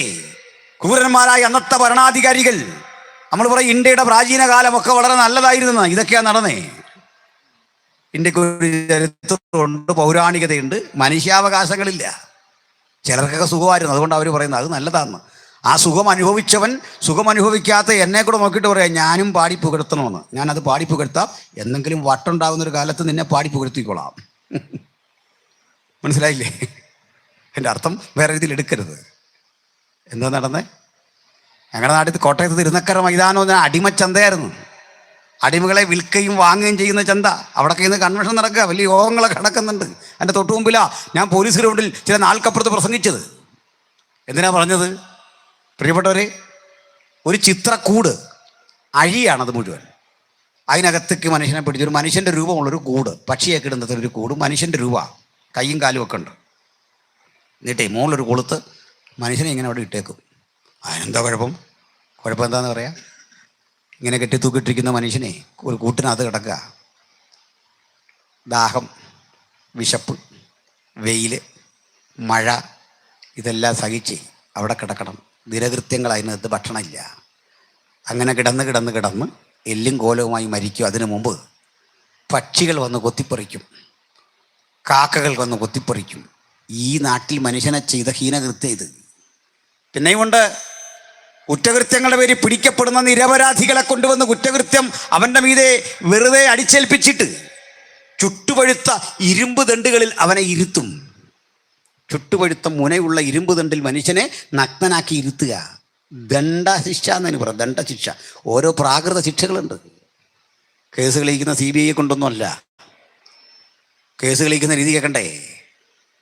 കുടത്തിലടച്ച വിഷപ്പാമ്പ്, അതിനകത്തേക്കൊരു നാണയമോ മോതിരമോ ഇട്ടിട്ട് പറയും, നീ സത്യസന്ധനെങ്കിൽ ഒരു പാമ്പിനും നിന്നെ കടിക്കാൻ പറ്റിയല്ല, നീ കൈയിട്ടാ മോതിരം എടുക്കണം.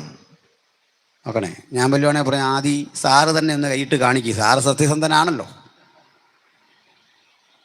അന്ന് പറഞ്ഞ അകത്തോ ഇന്ന് പറയാം. കാരണം എന്താ? അതാ ജനാധിപത്യം. മനസ്സിലായി? ഇന്ത്യയോട് എനിക്ക് സ്നേഹമുണ്ട്.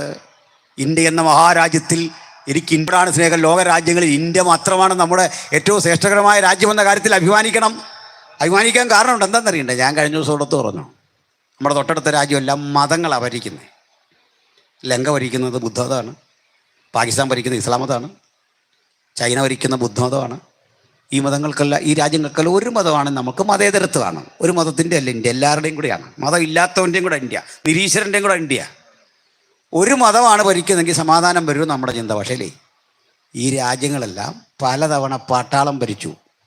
നിങ്ങൾ ലങ്കയ്ക്കിട്ടു പട്ടാളം കയറിയിട്ട് അവിടുത്തെ പ്രധാനമന്ത്രിയും പ്രസിഡൻറ്റും ഒക്കെ കഴിക്കുന്ന ആ കിച്ചണിലെല്ലാം കയറിയിട്ട് അവരുടെ കിച്ചണിൽ കയറി ഓംലെറ്റ് ഉണ്ടാക്കി കഴിക്കുന്ന നാട്ടുകാരനെ കണ്ടില്ലേ? മുഴുവൻ പിടിച്ചെടുത്തു.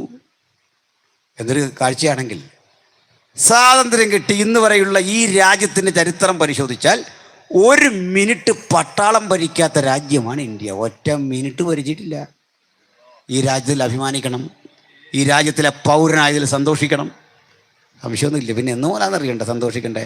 47 ശേഷമുള്ള ഇന്ത്യ. 47 മുമ്പുള്ള ഇന്ത്യയിലെ നിങ്ങളും ഞാനും പൗരന്മാരല്ല, വെറും പ്രജകളെ. ഇന്ന് നമ്മളാരായി?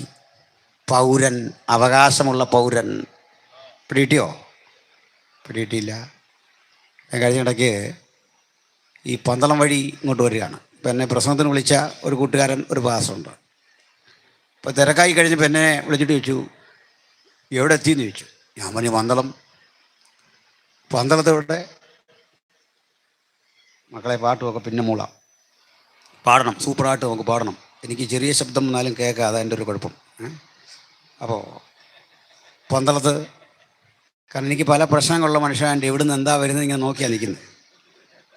അപ്പോൾ ഉണ്ട് പന്തളത്തെ എവിടാന്ന് ചോദിച്ചു. ഞാൻ പറഞ്ഞു, ഞാനിപ്പോൾ ശശിയുടെ വീടിൻ്റെ ഫ്രണ്ടിലുണ്ടെന്ന് പറഞ്ഞു. ശശി അറിയത്തില്ലേ? കേട്ടിട്ട് അവസാനം ഞാൻ പറഞ്ഞു, പന്തളം രാജാവിൻ്റെ പേരാ ശശി. പണ്ടാണ് ഞാൻ തിരുമനസ്സെന്ന് വിളിക്കണം. ശശിന്ന് എനിക്ക് വാതറൊന്ന് വിളിക്കാൻ അവകാശം കിട്ടിയ എന്താ കാര്യം തരണ്ടേ? അതിൻ്റെ പേരാ ജനാധിപത്യം. പിടികിട്ടിയോ? ആദരനായ നരേന്ദ്രമോദിയോട്, പിണറായി വിജയൻ സാറിനോട്, വി.ഡി. സതീശനോടൊക്കെ നമുക്ക് ബഹുമാനാ. ഒരു കുഴപ്പമില്ല. ഒരേ പേര് വിളിക്കാൻ നമുക്ക് കിട്ടിയ അധികാരത്തിൻ്റെ പേരാണ് ജനാധിപത്യം. പണ്ടത്തെ ഇന്ത്യയിൽ എനിക്കില്ലെന്ന്, എനിക്ക് ആ ഇന്ത്യയോട് വലിയ മതിപ്പൊന്നും ഇല്ലെന്നാ. പണ്ടത്തെ ഇന്ത്യ ഭയങ്കര സുഖമായിരുന്നു. ചിലതിന് സുഖമായിരുന്നേ, ചിലത് കൊണ്ട് ശരിക്കും ചിലർ വിചാരം ഈ സായിപ്പ് മാത്രം കൊള്ളയടിച്ചെന്നല്ലെന്ന്. 108 വിധ കരവാ തിരുവിതാംകൂർ രാജാക്കന്മാർ നമ്മൾ പിടിച്ചുകൊണ്ടിരുന്നു. 108 വിധ കരം. അംഗം, ചുങ്കം, ഏഴാകോഴ, തലക്കരം, മുലക്കരം, നടക്കരം, കൊടിക്കരം. ഞാൻ ആഗസ്റ്റ് 15 എന്നൊരു പ്രസംഗം പറഞ്ഞ് യൂട്യൂബിൽ ഇട്ടിട്ടുണ്ട്, കണ്ടാൽ മതി. ഇതിനകത്ത് കിടപ്പുണ്ട് 108 പരം കരം. മനസ്സിലായില്ലേ? ചില കരങ്ങളുടെ പേര് പറയാൻ വയ്യ. വയസ്സറിയിക്കുന്ന പെൺകുട്ടിയുടെ പേര് കരം കൊടുക്കേണ്ട നാടായിരുന്നു എന്നൊക്കെ അറിഞ്ഞിലൂടെ. ഈ രാജ്യത്തെ അമ്മ മാറുമറയ്ക്കുന്നതിന് കരം കൊടുക്കേണ്ടി വന്നു. മാറുമറയ്ക്കുന്ന അമ്മ കരം കൊടുക്കേണ്ടി വന്നു. മുടി മുറിക്കുന്ന പുരുഷൻ കരം കൊടുക്കേണ്ടി വന്നു. മുടി വളർത്തുന്ന മനുഷ്യൻ കരം കൊടുക്കേണ്ടി വന്നു. എന്തെല്ലാം ഹീനകൃത്യങ്ങളായിരുന്നു. നടക്കരം, കുടിക്കരം, മുലക്കരം, തലക്കരം, എത്ര തരം കരങ്ങൾ. ഇതെല്ലാം വാങ്ങി ശരിക്കും അകത്ത് വെച്ചുകൊണ്ടിരിക്കുന്ന കക്ഷികളായിരുന്നു നമ്മുടെ മാർത്താണ്ഡവർമ്മമാരെ.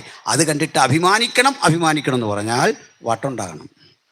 മനോരോഗികൾക്ക് മാത്രമേ അത് കണ്ട് അഭിമാനിക്കാൻ തോന്നുള്ളൂ. കാരണം മനുഷ്യനെ മൃഗത്തെപ്പോലെ പണിയെടുപ്പിച്ച് തെരുവീതിൽ കൊണ്ട് ചാട്ടക്കടിച്ച് വിൽപ്പനയ്ക്ക് വെച്ച നാട്.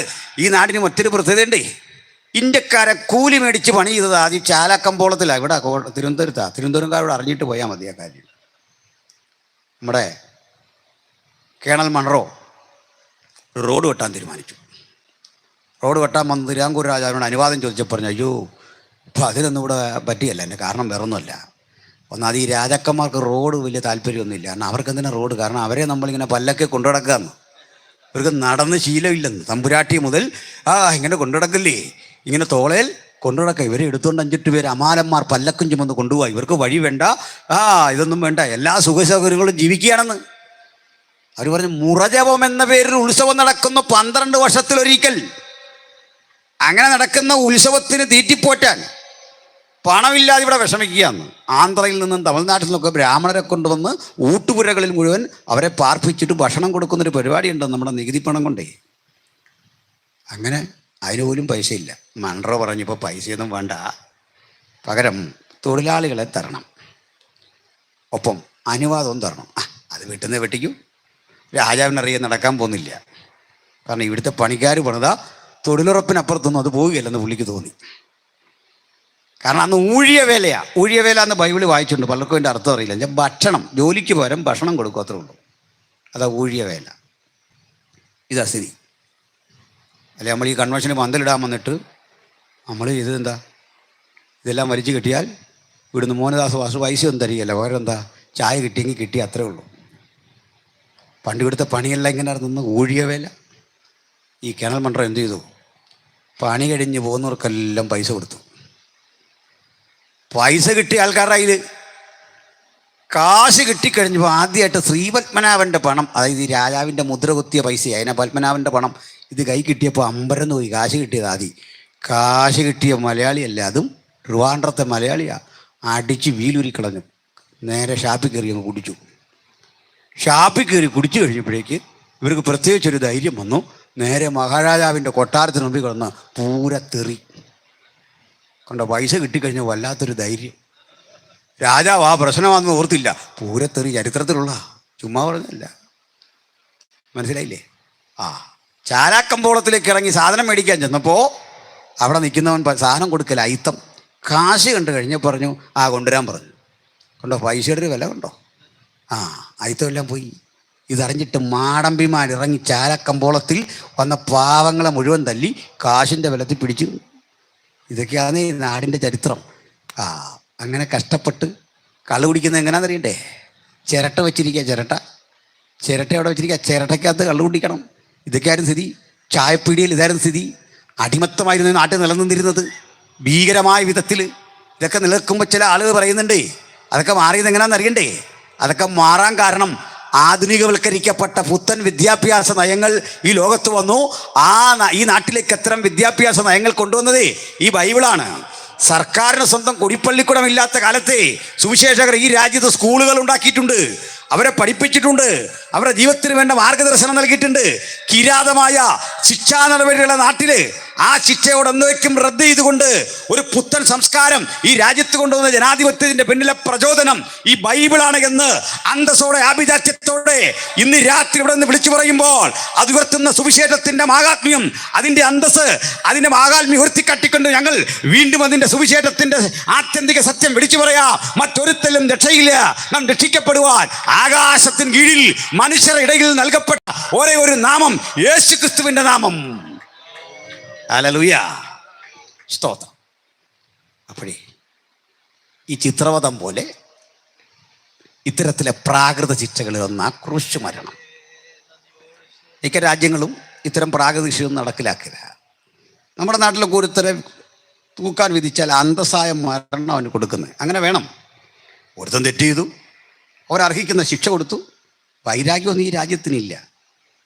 അവനെ വിളിച്ചുകൊണ്ട് വന്ന് അവനെ തൂക്കുന്നതിൻ്റെ തലേന്ന് പ്രാർത്ഥിക്കാനൊക്കെ അവസരം കൊടുത്ത് പ്രഭാതത്തിൽ വിളിച്ചുണർത്തി കുളിച്ച് പുതുവസ്ത്രമൊക്കെ കൊടുത്ത് ഈ ജയിലറും വേണ്ടപ്പെട്ടവരും പറയും, സുഹൃത്തെ, ഞങ്ങളുടെ ഇടപാട് വല്ലതും നിന്നോട് മോശമായിട്ടുണ്ടെങ്കിൽ ക്ഷമിക്കണം. ഇതൊക്കെ രാജ്യത്തിൻ്റെ നിയമമായതുകൊണ്ട് ചെയ്യുക. ഞങ്ങൾക്ക് നിന്നോടൊരു വിരോധമില്ല. നിയമം നിനക്ക് എതിരായതുകൊണ്ട് ചെയ്യുക. അവരും പറയില്ല സാർ. വല്ലാത്തൊരു വേദനാജനകമായ അനുഭവമാണ്. ഇവർ തമ്മിലൊന്നും പ്രശ്നമില്ല. അവൻ്റെ കഴുത്തിൽ കയർ ചുറ്റി ഈ ലിവർ വലിച്ച് ആളെ മാന്യമായിട്ട് കൊല്ലണം. അതാ വേണ്ടേ. ശിക്ഷയ്ക്ക് പോലും ഒരു മാന്യത അതാ വേണ്ട അല്ലേ? സ്തോത്രം. ഇതാ നമ്മുടെ രാജ്യം ചെയ്യുന്നത്. നമ്മുടെ രാജ്യത്തിന് ഒത്തിരി മഹത്തര നിയമങ്ങളുണ്ടെന്നോ, ഒത്തിരി രീതികളുണ്ട്. വിദേശ രാജ്യങ്ങളിൽ ഇല്ലാത്ത ഒത്തിരി ഗുണങ്ങൾ ഈ രാജ്യത്തുണ്ട്. ഞാൻ പറഞ്ഞ് അവസാനിപ്പിക്കട്ടെ. പക്ഷേ കല്ലെറിഞ്ഞ് കൊല്ലാനോ മറ്റു രൂപത്തിലൊരു ആളെ കൊല്ലാൻ പറ്റില്ല. നമ്മൾ ചിലപ്പോൾ കാണാറുണ്ട്, ഒരു കുറ്റവാളിയെ പോലീസ് ഇങ്ങനെ നമ്മളൊന്നും കൈവെക്കാതെ ഇങ്ങനെ കൊണ്ടു നടക്കുന്നുണ്ട്. അപ്പോൾ നമ്മൾ ഓർക്കും പോലീസ് ഏതാണ്ട് അവനോട് പൈസ മേടിച്ചിട്ടല്ല. അവൻ്റെ ദേഹത്ത് നമ്മൾ കൈവച്ചാൽ അത് വേറൊരു ഒഫൻസാണ്. നമുക്കൊക്കത്തില്ല, അധികാരമില്ല. പോലീസിന് പോലും അവനെ ഉപദ്രവിക്കാൻ പറ്റില്ല. അവൻ്റെ മനുഷ്യാവകാശം വലുതാ. കോടതി ശിക്ഷിക്കണം അവനെ, അപ്പോഴേ പ്രതിയാവുള്ളൂ. മനോരമ എഴുതി വെച്ച ഒരുത്തും പ്രതിയാവില്ല. നമ്മൾ ലൈവ് ടെലികാസ്റ്റ് ചെയ്ത് ഇവൻ കുറ്റവാളിയാന്ന് പറഞ്ഞാൽ പ്രതിയാവില്ല. കോർട്ട് പറയും വരെ പ്രതിയാവില്ല. കോടതി വിധിക്കുമ്പോൾ കോർട്ട് പറയും അവൻ എന്ത് ചെയ്യണമെന്ന്, അതേ ചെയ്യാവൂ. പക്ഷേ യേശുവിൻ്റെ കാര്യത്തിൽ ഈ മര്യാദയൊന്നും പാലിക്കപ്പെട്ടില്ല. ഒരു മര്യാദയും പാലിച്ചില്ല. ഒരല്പം മര്യാദ പാലിക്കാൻ പീലാത്തോസ് ശ്രമിച്ചു. ബാക്കി 2 കോടതി ഞാൻ വിടുന്നു. അതെല്ലാം വലിയ ദുഷ്ടന്മാരായ ആളുകളാണ് അവിടെ വിചാരണ നടത്തുന്നത്. അവിടെ യേശുവിനെ പീലാത്തോസ് വിചാരണ ചെയ്യാൻ കൊണ്ടുവന്നു. ഈ പീലാത്തോസിന് യേശുവിനോടൊരു ബഹുമാനമൊക്കെ ഉണ്ടായിരുന്നു. അയാൾ റോമക്കാരനാണ്. അങ്ങനെയാണ്. ബാക്കിയൊക്കെ ജൂത സ്വഭാവമുള്ള കോടതിയാണ്. ഒരു മൈൻഡും ചെയ്തില്ല. ഇയാൾ ഒരു മദ്യപാനിയാണെന്നാണ് ചരിത്രം പറയുന്നത്, ഈ പീലാത്തോസ്. ഏതായാലും മദ്യപാനിയാണെങ്കിൽ അവൻ അത്രയൊക്കെ ചെറിയ ബോധം ഉണ്ടായല്ലോ, അത് തന്നെ വലിയൊരു കാര്യം. അങ്ങനെയാണ്. അപ്പോൾ ബോധം കെട്ടുള്ളൊരു കുടിയൊന്നും ആയിരിക്കില്ല, ഒരു മിനിമം. അതാണ്. അയാളിങ്ങനെ അടിച്ച് വന്ന് തൻ്റെ മുമ്പിൽ യേശു നിൽക്കുന്നത് കണ്ടു. എന്താ പ്രശ്നം? അപ്പോൾ പറഞ്ഞു, സാറേ അതെ, ഈ ചിലതരം കേസൊന്നും കോടതി എടുക്കുകയില്ല, കോടതി ചെലവ് സഹിതം തള്ളും. അതൊക്കെ കേട്ടിട്ടുണ്ടോ? നമ്മൾ ഈ അബദ്ധം കാണിച്ചു കഴിഞ്ഞാലേ ഭയങ്കര പ്രശ്നങ്ങളാണ്. അപ്പോൾ ഒരുത്തൻ പറഞ്ഞു, അത് ഇവൻ ദൈവം എന്ന് പറഞ്ഞു. എടാ, ഒരു പുതിയ ദൈവം കൂടെ ഉണ്ടാകട്ടെ, എത്രയോ പേരുണ്ടായതാ, പോട്ടെ. അപ്പം നമ്മുടെ രാജ്യത്തൊരു പുതിയ ദൈവം ഉണ്ടെന്ന് പറഞ്ഞ് കോടതി കേസെടുക്കുമോ? കോടതി ഇത്രയോ കണ്ടിരിക്കുന്നു. അവനിപ്പോൾ ദൈവമാകുന്നു, നീ പോകണ്ടാകുകയും നിനക്ക് വേണ്ടെങ്കിൽ നീ പോകണ്ട, പോകുന്നവൻ പോട്ടെ, നിനക്ക് എന്നെ അവിടെ പോകും. അതല്ല, ഇവൻ പറയാണ്, ഞങ്ങൾ ആരാധിച്ചു വരുന്ന ആ ശ്രേഷ്ഠനായ ദൈവത്തിൻ്റെ പുത്രനാണ്. അതൊന്നും കേസെടുക്കാൻ പറ്റിയ വകുപ്പല്ലെന്ന്. കേസെടുക്കാൻ പറ്റുമോ? പറ്റില്ല. എൻ്റെ വൈഫ് വന്നിട്ടുണ്ട്. എൻ്റെ ചേട്ടൻ്റെ മോനും അടുത്ത വീട്ടിലെ പയ്യനും തമ്മിൽ അവളുടെ വിവാഹമൊക്കെ കഴിഞ്ഞ കാലത്ത് തമ്മിൽ ഭയങ്കര വഴക്ക്. ഈ വഴക്ക് കേട്ട് ഞാൻ ചെന്ന് ചോദിച്ചു, എന്തുകൂടെ വഴക്ക്? അപ്പോൾ പറഞ്ഞു, ഞങ്ങളിങ്ങനെ പള്ളി കളിക്കുക. അപ്പോൾ ഒരുത്തൻ എന്നോട് പറയുക, അപ്പാപ്പി അതേ ഒരു വിഷയമുണ്ട്. എന്താണ്? ഇവൻ എന്നെ പാസ്റ്ററാക്കുന്നില്ല. ഞാൻ ചോദിച്ചു, അതിപ്പം എൻ്റെ കാരണം എന്താ? അവനോട് ചോദിച്ചു, നീ എന്നെ അവനെ പാസ്റ്ററാക്കാത്ത? അത് അവന് പാൻറ്റില്ലെന്ന്. ഞാൻ പറഞ്ഞു, അത് നിയമവിരുദ്ധമാണ്, നീ പോയി പാൻറ്റിട്ടുണ്ടോ ആദ്യം, അല്ല നിന്നെ ഒന്നും പാസ്റ്ററാക്കാൻ പറ്റില്ലെന്ന് പറഞ്ഞു. നീ പാൻറ്റില്ലാണോടാ പാസ്റ്ററാകാൻ വന്നത്, പോടാന്ന് പറഞ്ഞു. കാരണം ചില വിഷയങ്ങൾ ഇങ്ങനെ നമുക്ക് പരിഹരിക്കാൻ പറ്റുള്ളൂ അല്ലേ? പോയി പാൻറ്റിട്ടുണ്ട് വരാൻ പറഞ്ഞു. പാൻറ്റില്ലാത്തവനോട് പോയി ഇടാനാ പോട്ടെ. ഇപ്പോൾ കുഞ്ഞുങ്ങളുടെ മനസ്സിലൊരു ചിന്തയുണ്ട്, പാസ്റ്ററാണെങ്കിൽ പാൻറ്റിട്ടിരിക്കണം. എന്ന് പറഞ്ഞാൽ തള്ളിക്കളയാവുന്ന കേസാ. ഇവൻ ദൈവപുത്രൻ എന്ന് പറഞ്ഞു. നമ്മുടെ കോടതി വെക്കാണ് ഓടിക്കും ഈ യഹൂദന്മാരെ ഇവിടെ പോടാന്ന് പറയും, ഫൈനടിക്കും. കോടതിയുടെ സമയത്ത് എന്തായി പറയുന്നത്? കോർട്ടിൻ്റെ സമയമാണ് പോകുന്നത്. ചോദിച്ചു. അപ്പോൾ ഈ ചോദ്യങ്ങൾക്കിടയിൽ ഒരു വിഷയം കൂടെ, ഈ വന്ധ്യനായവൻ്റെ പുത്രനാണോ നീ? ചോദ്യം അവിടെ നിൽക്കുന്നു. എല്ലാം കേട്ട പുറത്ത് ഒരു കാര്യം ചെയ്യും, ഒരു ശിക്ഷ കൊടുത്തില്ല ഈ ജനവികാരം എതിരാകാൻ കാരണമാകും. ഒരു 40 ചാട്ടയടി കൊണ്ടുപോ. ഈ 40 ചാട്ട എന്ന് കേൾക്കാൻ എളുപ്പമാണ്, അടിക്കുന്ന എങ്ങനെയാണെന്ന് അറിയണ്ടേ? ആദ്യത്തെ 10 അടി കമഴ്ത്തിക്കിടത്തി പുറത്തടിക്കും, ഒരേ ദിശയിൽ അടിക്കുന്നു. അടിച്ചവൻ്റെ ഊടം തീർന്നു. അടുത്ത 10 അടി തിരിച്ചാണ് അടിക്കുന്നത്, ഇങ്ങനെ അടിച്ചതിൻ്റെ ഇങ്ങോട്ട് തിരിച്ച്, അവൻ്റെ പണി തീർന്നു. ഇനി മലർത്തി കിടത്തി നെഞ്ചിൽ 10 അടി, പിന്നെ തിരിച്ചും 10 അടി, ഏതാണ്ട് ക്രോസ്.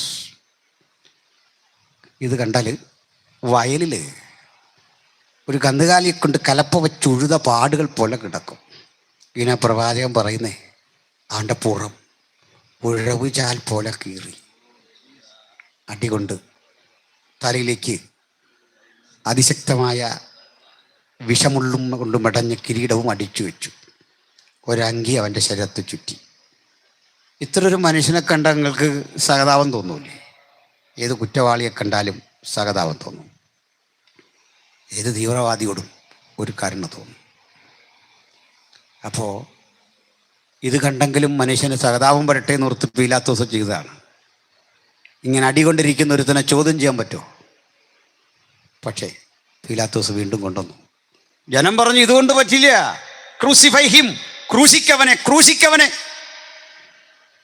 പീലാത്തോസ് ചോദിച്ചു. പീലാത്തോസിന് വെറുതെ വിടാം, കോടതിയല്ലേ. പീലാത്തോസ് ഒരു ചോദ്യം, മറ്റെന്തെങ്കിലും കുറ്റം ഇവൻ്റെ പേരിൽ? അതേ, ഇവൻ രാജാവെന്ന് പറഞ്ഞു. ഓ, അത് വേണേ സീരിയസാ. ഇവിടെ നിനക്ക് തള്ളിപ്പറയാൻ അവസരമാണ് കൊടുത്തേ, വേണമെങ്കിൽ പറയണം. നീ രാജാവ് തന്നെയോ? ഒരു ചോദ്യ. റോമൻ കോടതിയുടെ ആ ജസ്റ്റിസ് അവിടെ ഇരുന്ന് ചോദിക്കുകയാണേ, ആർ യു ദ കിങ്? അദ്ദേഹത്തിൻ്റെ ഭാഷയിൽ ഒഹൈ നീ ബെസേലിയൂസ്, നീ ബെസേലിയൂസ് ആണോ? Are you the king? നീ രാജാവ് തന്നെയോ? ഇങ്ങനെ തകർന്നിരിക്കുന്നൊരു മനുഷ്യൻ പ്രാണഭയത്തിലായിട്ട് പറയേണ്ടത് അല്ല. ഞാൻ ഉദ്ദേശിച്ച രാജാവൊന്നും ഇതല്ല. നിന്റെ കിരീടവും നിന്റെ രാഷ്ട്രമൊന്നും എനിക്ക് വേണ്ട, സത്യവത. പക്ഷേ ഈശോയുടെ ഇങ്ങനെ അല്ല പറഞ്ഞത്. ക്രൂശിനെ നോക്കി ഈ തിരുത്ത പാടുകളിൽ ഒഴുകുന്ന രക്തവും തലയിലടിച്ചിറക്കപ്പെട്ട മുൾക്കിരീടവും ആ ദൃഢനിശ്ചയത്തിൽ നിന്ന് മാറ്റിയില്ല. ശക്തനായ റോമൻ ഗവർണറുടെ മുഖത്ത് നോക്കി യേശു പറയാ, ഓ പീലാത്തോസ്, ഞാനാകുന്നു. ഈ കരുത്തിൻ്റെ പേരാണ് സുവിശേഷം. തൊട്ടുമുമ്പിൽ മരക്കുരിശിരിക്കുമ്പോഴും അതെൻ്റെ ശരീരത്തിലേക്ക് എടുത്തു വെക്കാൻ പോകുന്നു എന്ന് മനസ്സിലാക്കുമ്പോഴും ആ കുരിശിന്റെ മുമ്പിൽ ഭയപ്പെടാതെ അടിപതറാതെ നെഞ്ചു നിവർത്തി അത് ഏറ്റെടുക്കാൻ കൃത്യതയോടെ നിലകൊണ്ട ധന്യനായ ദൈവപുത്രനെ ഈ രാത്രി ഉയർത്തിക്കാട്ടിക്കൊണ്ട് ആ ക്രൂശിത രൂപത്തെ നിങ്ങളുടെ മുമ്പിൽ വരച്ചു കാട്ടിക്കൊണ്ട് പറയാ, മറ്റൊരുത്തരിലും മറ്റെവിടെയും മറ്റെങ്ങനെയും രക്ഷയില്ല. നാം രക്ഷിക്കപ്പെടുവാൻ ആകാശത്തിന് കീഴിൽ മനുഷ്യരുടെ ഇടയിൽ നൽകപ്പെട്ട ഏകനാമം യേശു ക്രിസ്തു എന്ന രക്ഷകൻ. യേശുവേ, നീ മരിച്ചവരെ ഉയർപ്പിച്ചതല്ല, കടൽ മീതെ നടന്നതല്ല, ഈ കുരിശ് കണ്ട് പിന്മാറാതെ നെഞ്ചുറപ്പോടെ ഏറ്റെടുത്തത് എൻ്റെ പാപത്തിൻ്റെ പരിഹാരത്തിനായി, എൻ്റെ വേദനയ്ക്കായി, ഞാൻ അനുഷ്ഠിക്കേണ്ട പാപകർമ്മങ്ങളുടെ പരിണിത ഫലമായി നീ ഇതാ എനിക്കായി മരിച്ചു എന്ന തിരിച്ചറിവ്. ആ തിരിച്ചറിവിൻ്റെ പേരാണ് സുവിശേഷം. ആ രക്തത്തിൽ യാതൊരുവൻ തന്നെ സമർപ്പിക്കുമോ അവർക്ക് അകൃത്യങ്ങളുടെ മോചനം എന്ന വീണ്ടെടുപ്പുണ്ട്. ആ വീണ്ടെടുപ്പ് കരഗതമാക്കാതെ ഒരാളെങ്കിലും ഉണ്ടെങ്കിൽ പറയാം, യേശു എന്തിനാ മരിച്ചേ? ദൈവപുത്രൻ നിങ്ങൾ ചെയ്യേണ്ട പാപത്തിൻ്റെ പരിണിത ഫലമായി നിങ്ങൾക്ക് വേണ്ടി സ്വയം ക്രൂശിക്കപ്പെട്ടു. ഒരു പോയിന്റ് കൂടി പറഞ്ഞു നിർത്താം. സഹോദരങ്ങളെ, വാസ്തവത്തിൽ എന്തിനാണ് യേശു ക്രൂശിൽ മരിക്കുമ്പോൾ നമ്മുടെ പാപം പോകുന്നതെന്ന് ഒരു ചോദ്യമുണ്ടല്ലോ. അതാകട്ടെ നമ്മുടെ അവസാന ചിന്ത. ഞാനും നമ്മുടെ ഫ്രാൻസിസ് പാസും തമ്മിൽ ഒരു സ്ഥല തർക്കം ഉണ്ടെന്ന് വെക്കുക. അപ്പോൾ ഞങ്ങൾ അയൽക്കാരായിട്ട് വർഷങ്ങളിങ്ങനെ പ്രശ്നമാണ്, ഇത് തീരുന്നില്ല. ഇതിലേക്ക് മോഹൻദാസ് പാസ് ഇടപെട്ടു. നിങ്ങളൊന്നിച്ച് പഠിച്ചവരും കൂട്ടുകാരും ഒക്കെ അല്ലേ, എന്നോട് വന്നിട്ട് പറയുക, ആ പോട്ടെ, ഇത് പോട്ടെ എന്ന് പറയാൻ വേണ്ടി ഈ പുള്ളി എൻ്റെ അടുത്തോട്ട് വരണമെന്നില്ലായിരുന്നു. അതെനിക്കറിയാം, പുള്ളി പറയാതെ തന്നെ ഇത്രയും വണ്ടിക്കൂലി മുടക്കി എൻ്റെ അടുത്ത് വന്നിട്ട് അറിയാം പോട്ടെന്ന്. കാരണം ഞാൻ വേണ്ടാന്ന് വെച്ചപ്പോൾ അപ്പുറത്ത് നിന്നിട്ട് പറയുക പോട്ടെന്ന്. ആ പുള്ളി ഇതുപോലെ തന്നെ പറഞ്ഞു. ഞങ്ങളിത് കുറേ നാളായി കിടക്കുന്ന വിഷയം, ഇതിപ്പോൾ പലരും പറഞ്ഞ കാര്യമാണ്, നിങ്ങളും പറഞ്ഞു പോട്ടെ.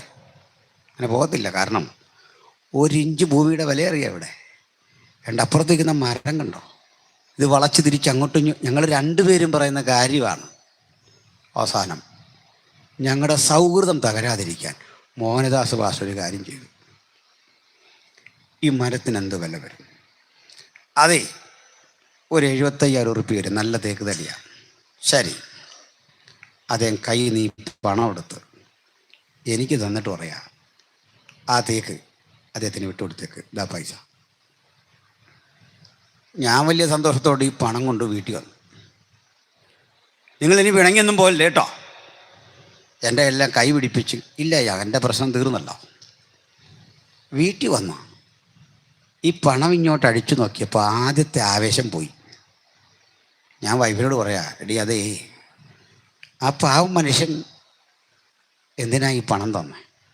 അതിൽ കഷ്ടപ്പെട്ട ക്യാഷല്ലേ, ഇത് വേണ്ട, എനിക്ക് തിരിച്ചു കൊടുക്കണം. അന്ന് ഉറങ്ങാൻ കിടക്കുമ്പോൾ ഫ്രാൻസിസ് വാസ് വൈഫിനോട് പറയാ, നമുക്കാ തേക്ക് വേണ്ട കേട്ടോ, വേറൊന്നുമല്ല, അത് മോഹനദാസ് പൈസ മുടക്കിയതാണ്, അദ്ദേഹം പ്രശ്നം തീരട്ടെന്നോർത്ത് ചെയ്തതാണ്, വേണ്ട, അത് കൊടുത്തോട്ടത്തിന് കൊടുത്തേക്കാം, വിളിക്ക്. ഞാൻ അന്ന് രാത്രി തന്നെ ഫോൺ വിളിച്ചു. പ്രിയപ്പെട്ട ഫ്രാൻസിസ് ഭാഷ വിളിച്ചിട്ട് പറഞ്ഞു, ദിഗാസനെ എനിക്കൊരു ദുഃഖം, ആ പാവം മനുഷ്യൻ നമുക്ക് വേണ്ടി പണം തന്നു, ഇത് വേണ്ട, ഒരു കാര്യം ചെയ്യും, എനിക്കാ തേക്ക് വേണ്ട, ബ്രദർ എടുത്തു, നമുക്ക് ഈ പൈസ ഞാൻ കൊടുക്കാം. ഉടനെ ഫ്രാൻസിസ് ഭാഷനോട് പറയാ, എനിക്ക് വേണ്ട തേക്ക് നിങ്ങളെടുത്തു, നമുക്ക് ഒരുമിച്ച് അദ്ദേഹത്തെ വിളിച്ച് ഈ പണം കൊടുക്കാം. എന്താ പറ്റിയെന്നറിയണ്ടേ? മോഹനദാസിൻ്റെ ഇടപെടൽ ഞങ്ങളെ തോൽപ്പിച്ചു, ഞങ്ങളുടെ വാശി മുഴുവൻ അവിടെ പോയി. ഇതാ യേശു ക്രൂശിൽ ചെയ്തത്. പാപിയായ എനിക്ക് വേണ്ടി രക്തം ചൊരിയുന്നവനെ കണ്ടപ്പോൾ മനസ്സിൽ തട്ടിയ അനുതാപത്തിൻ്റെ പേരാണ് മാനസാന്തരം.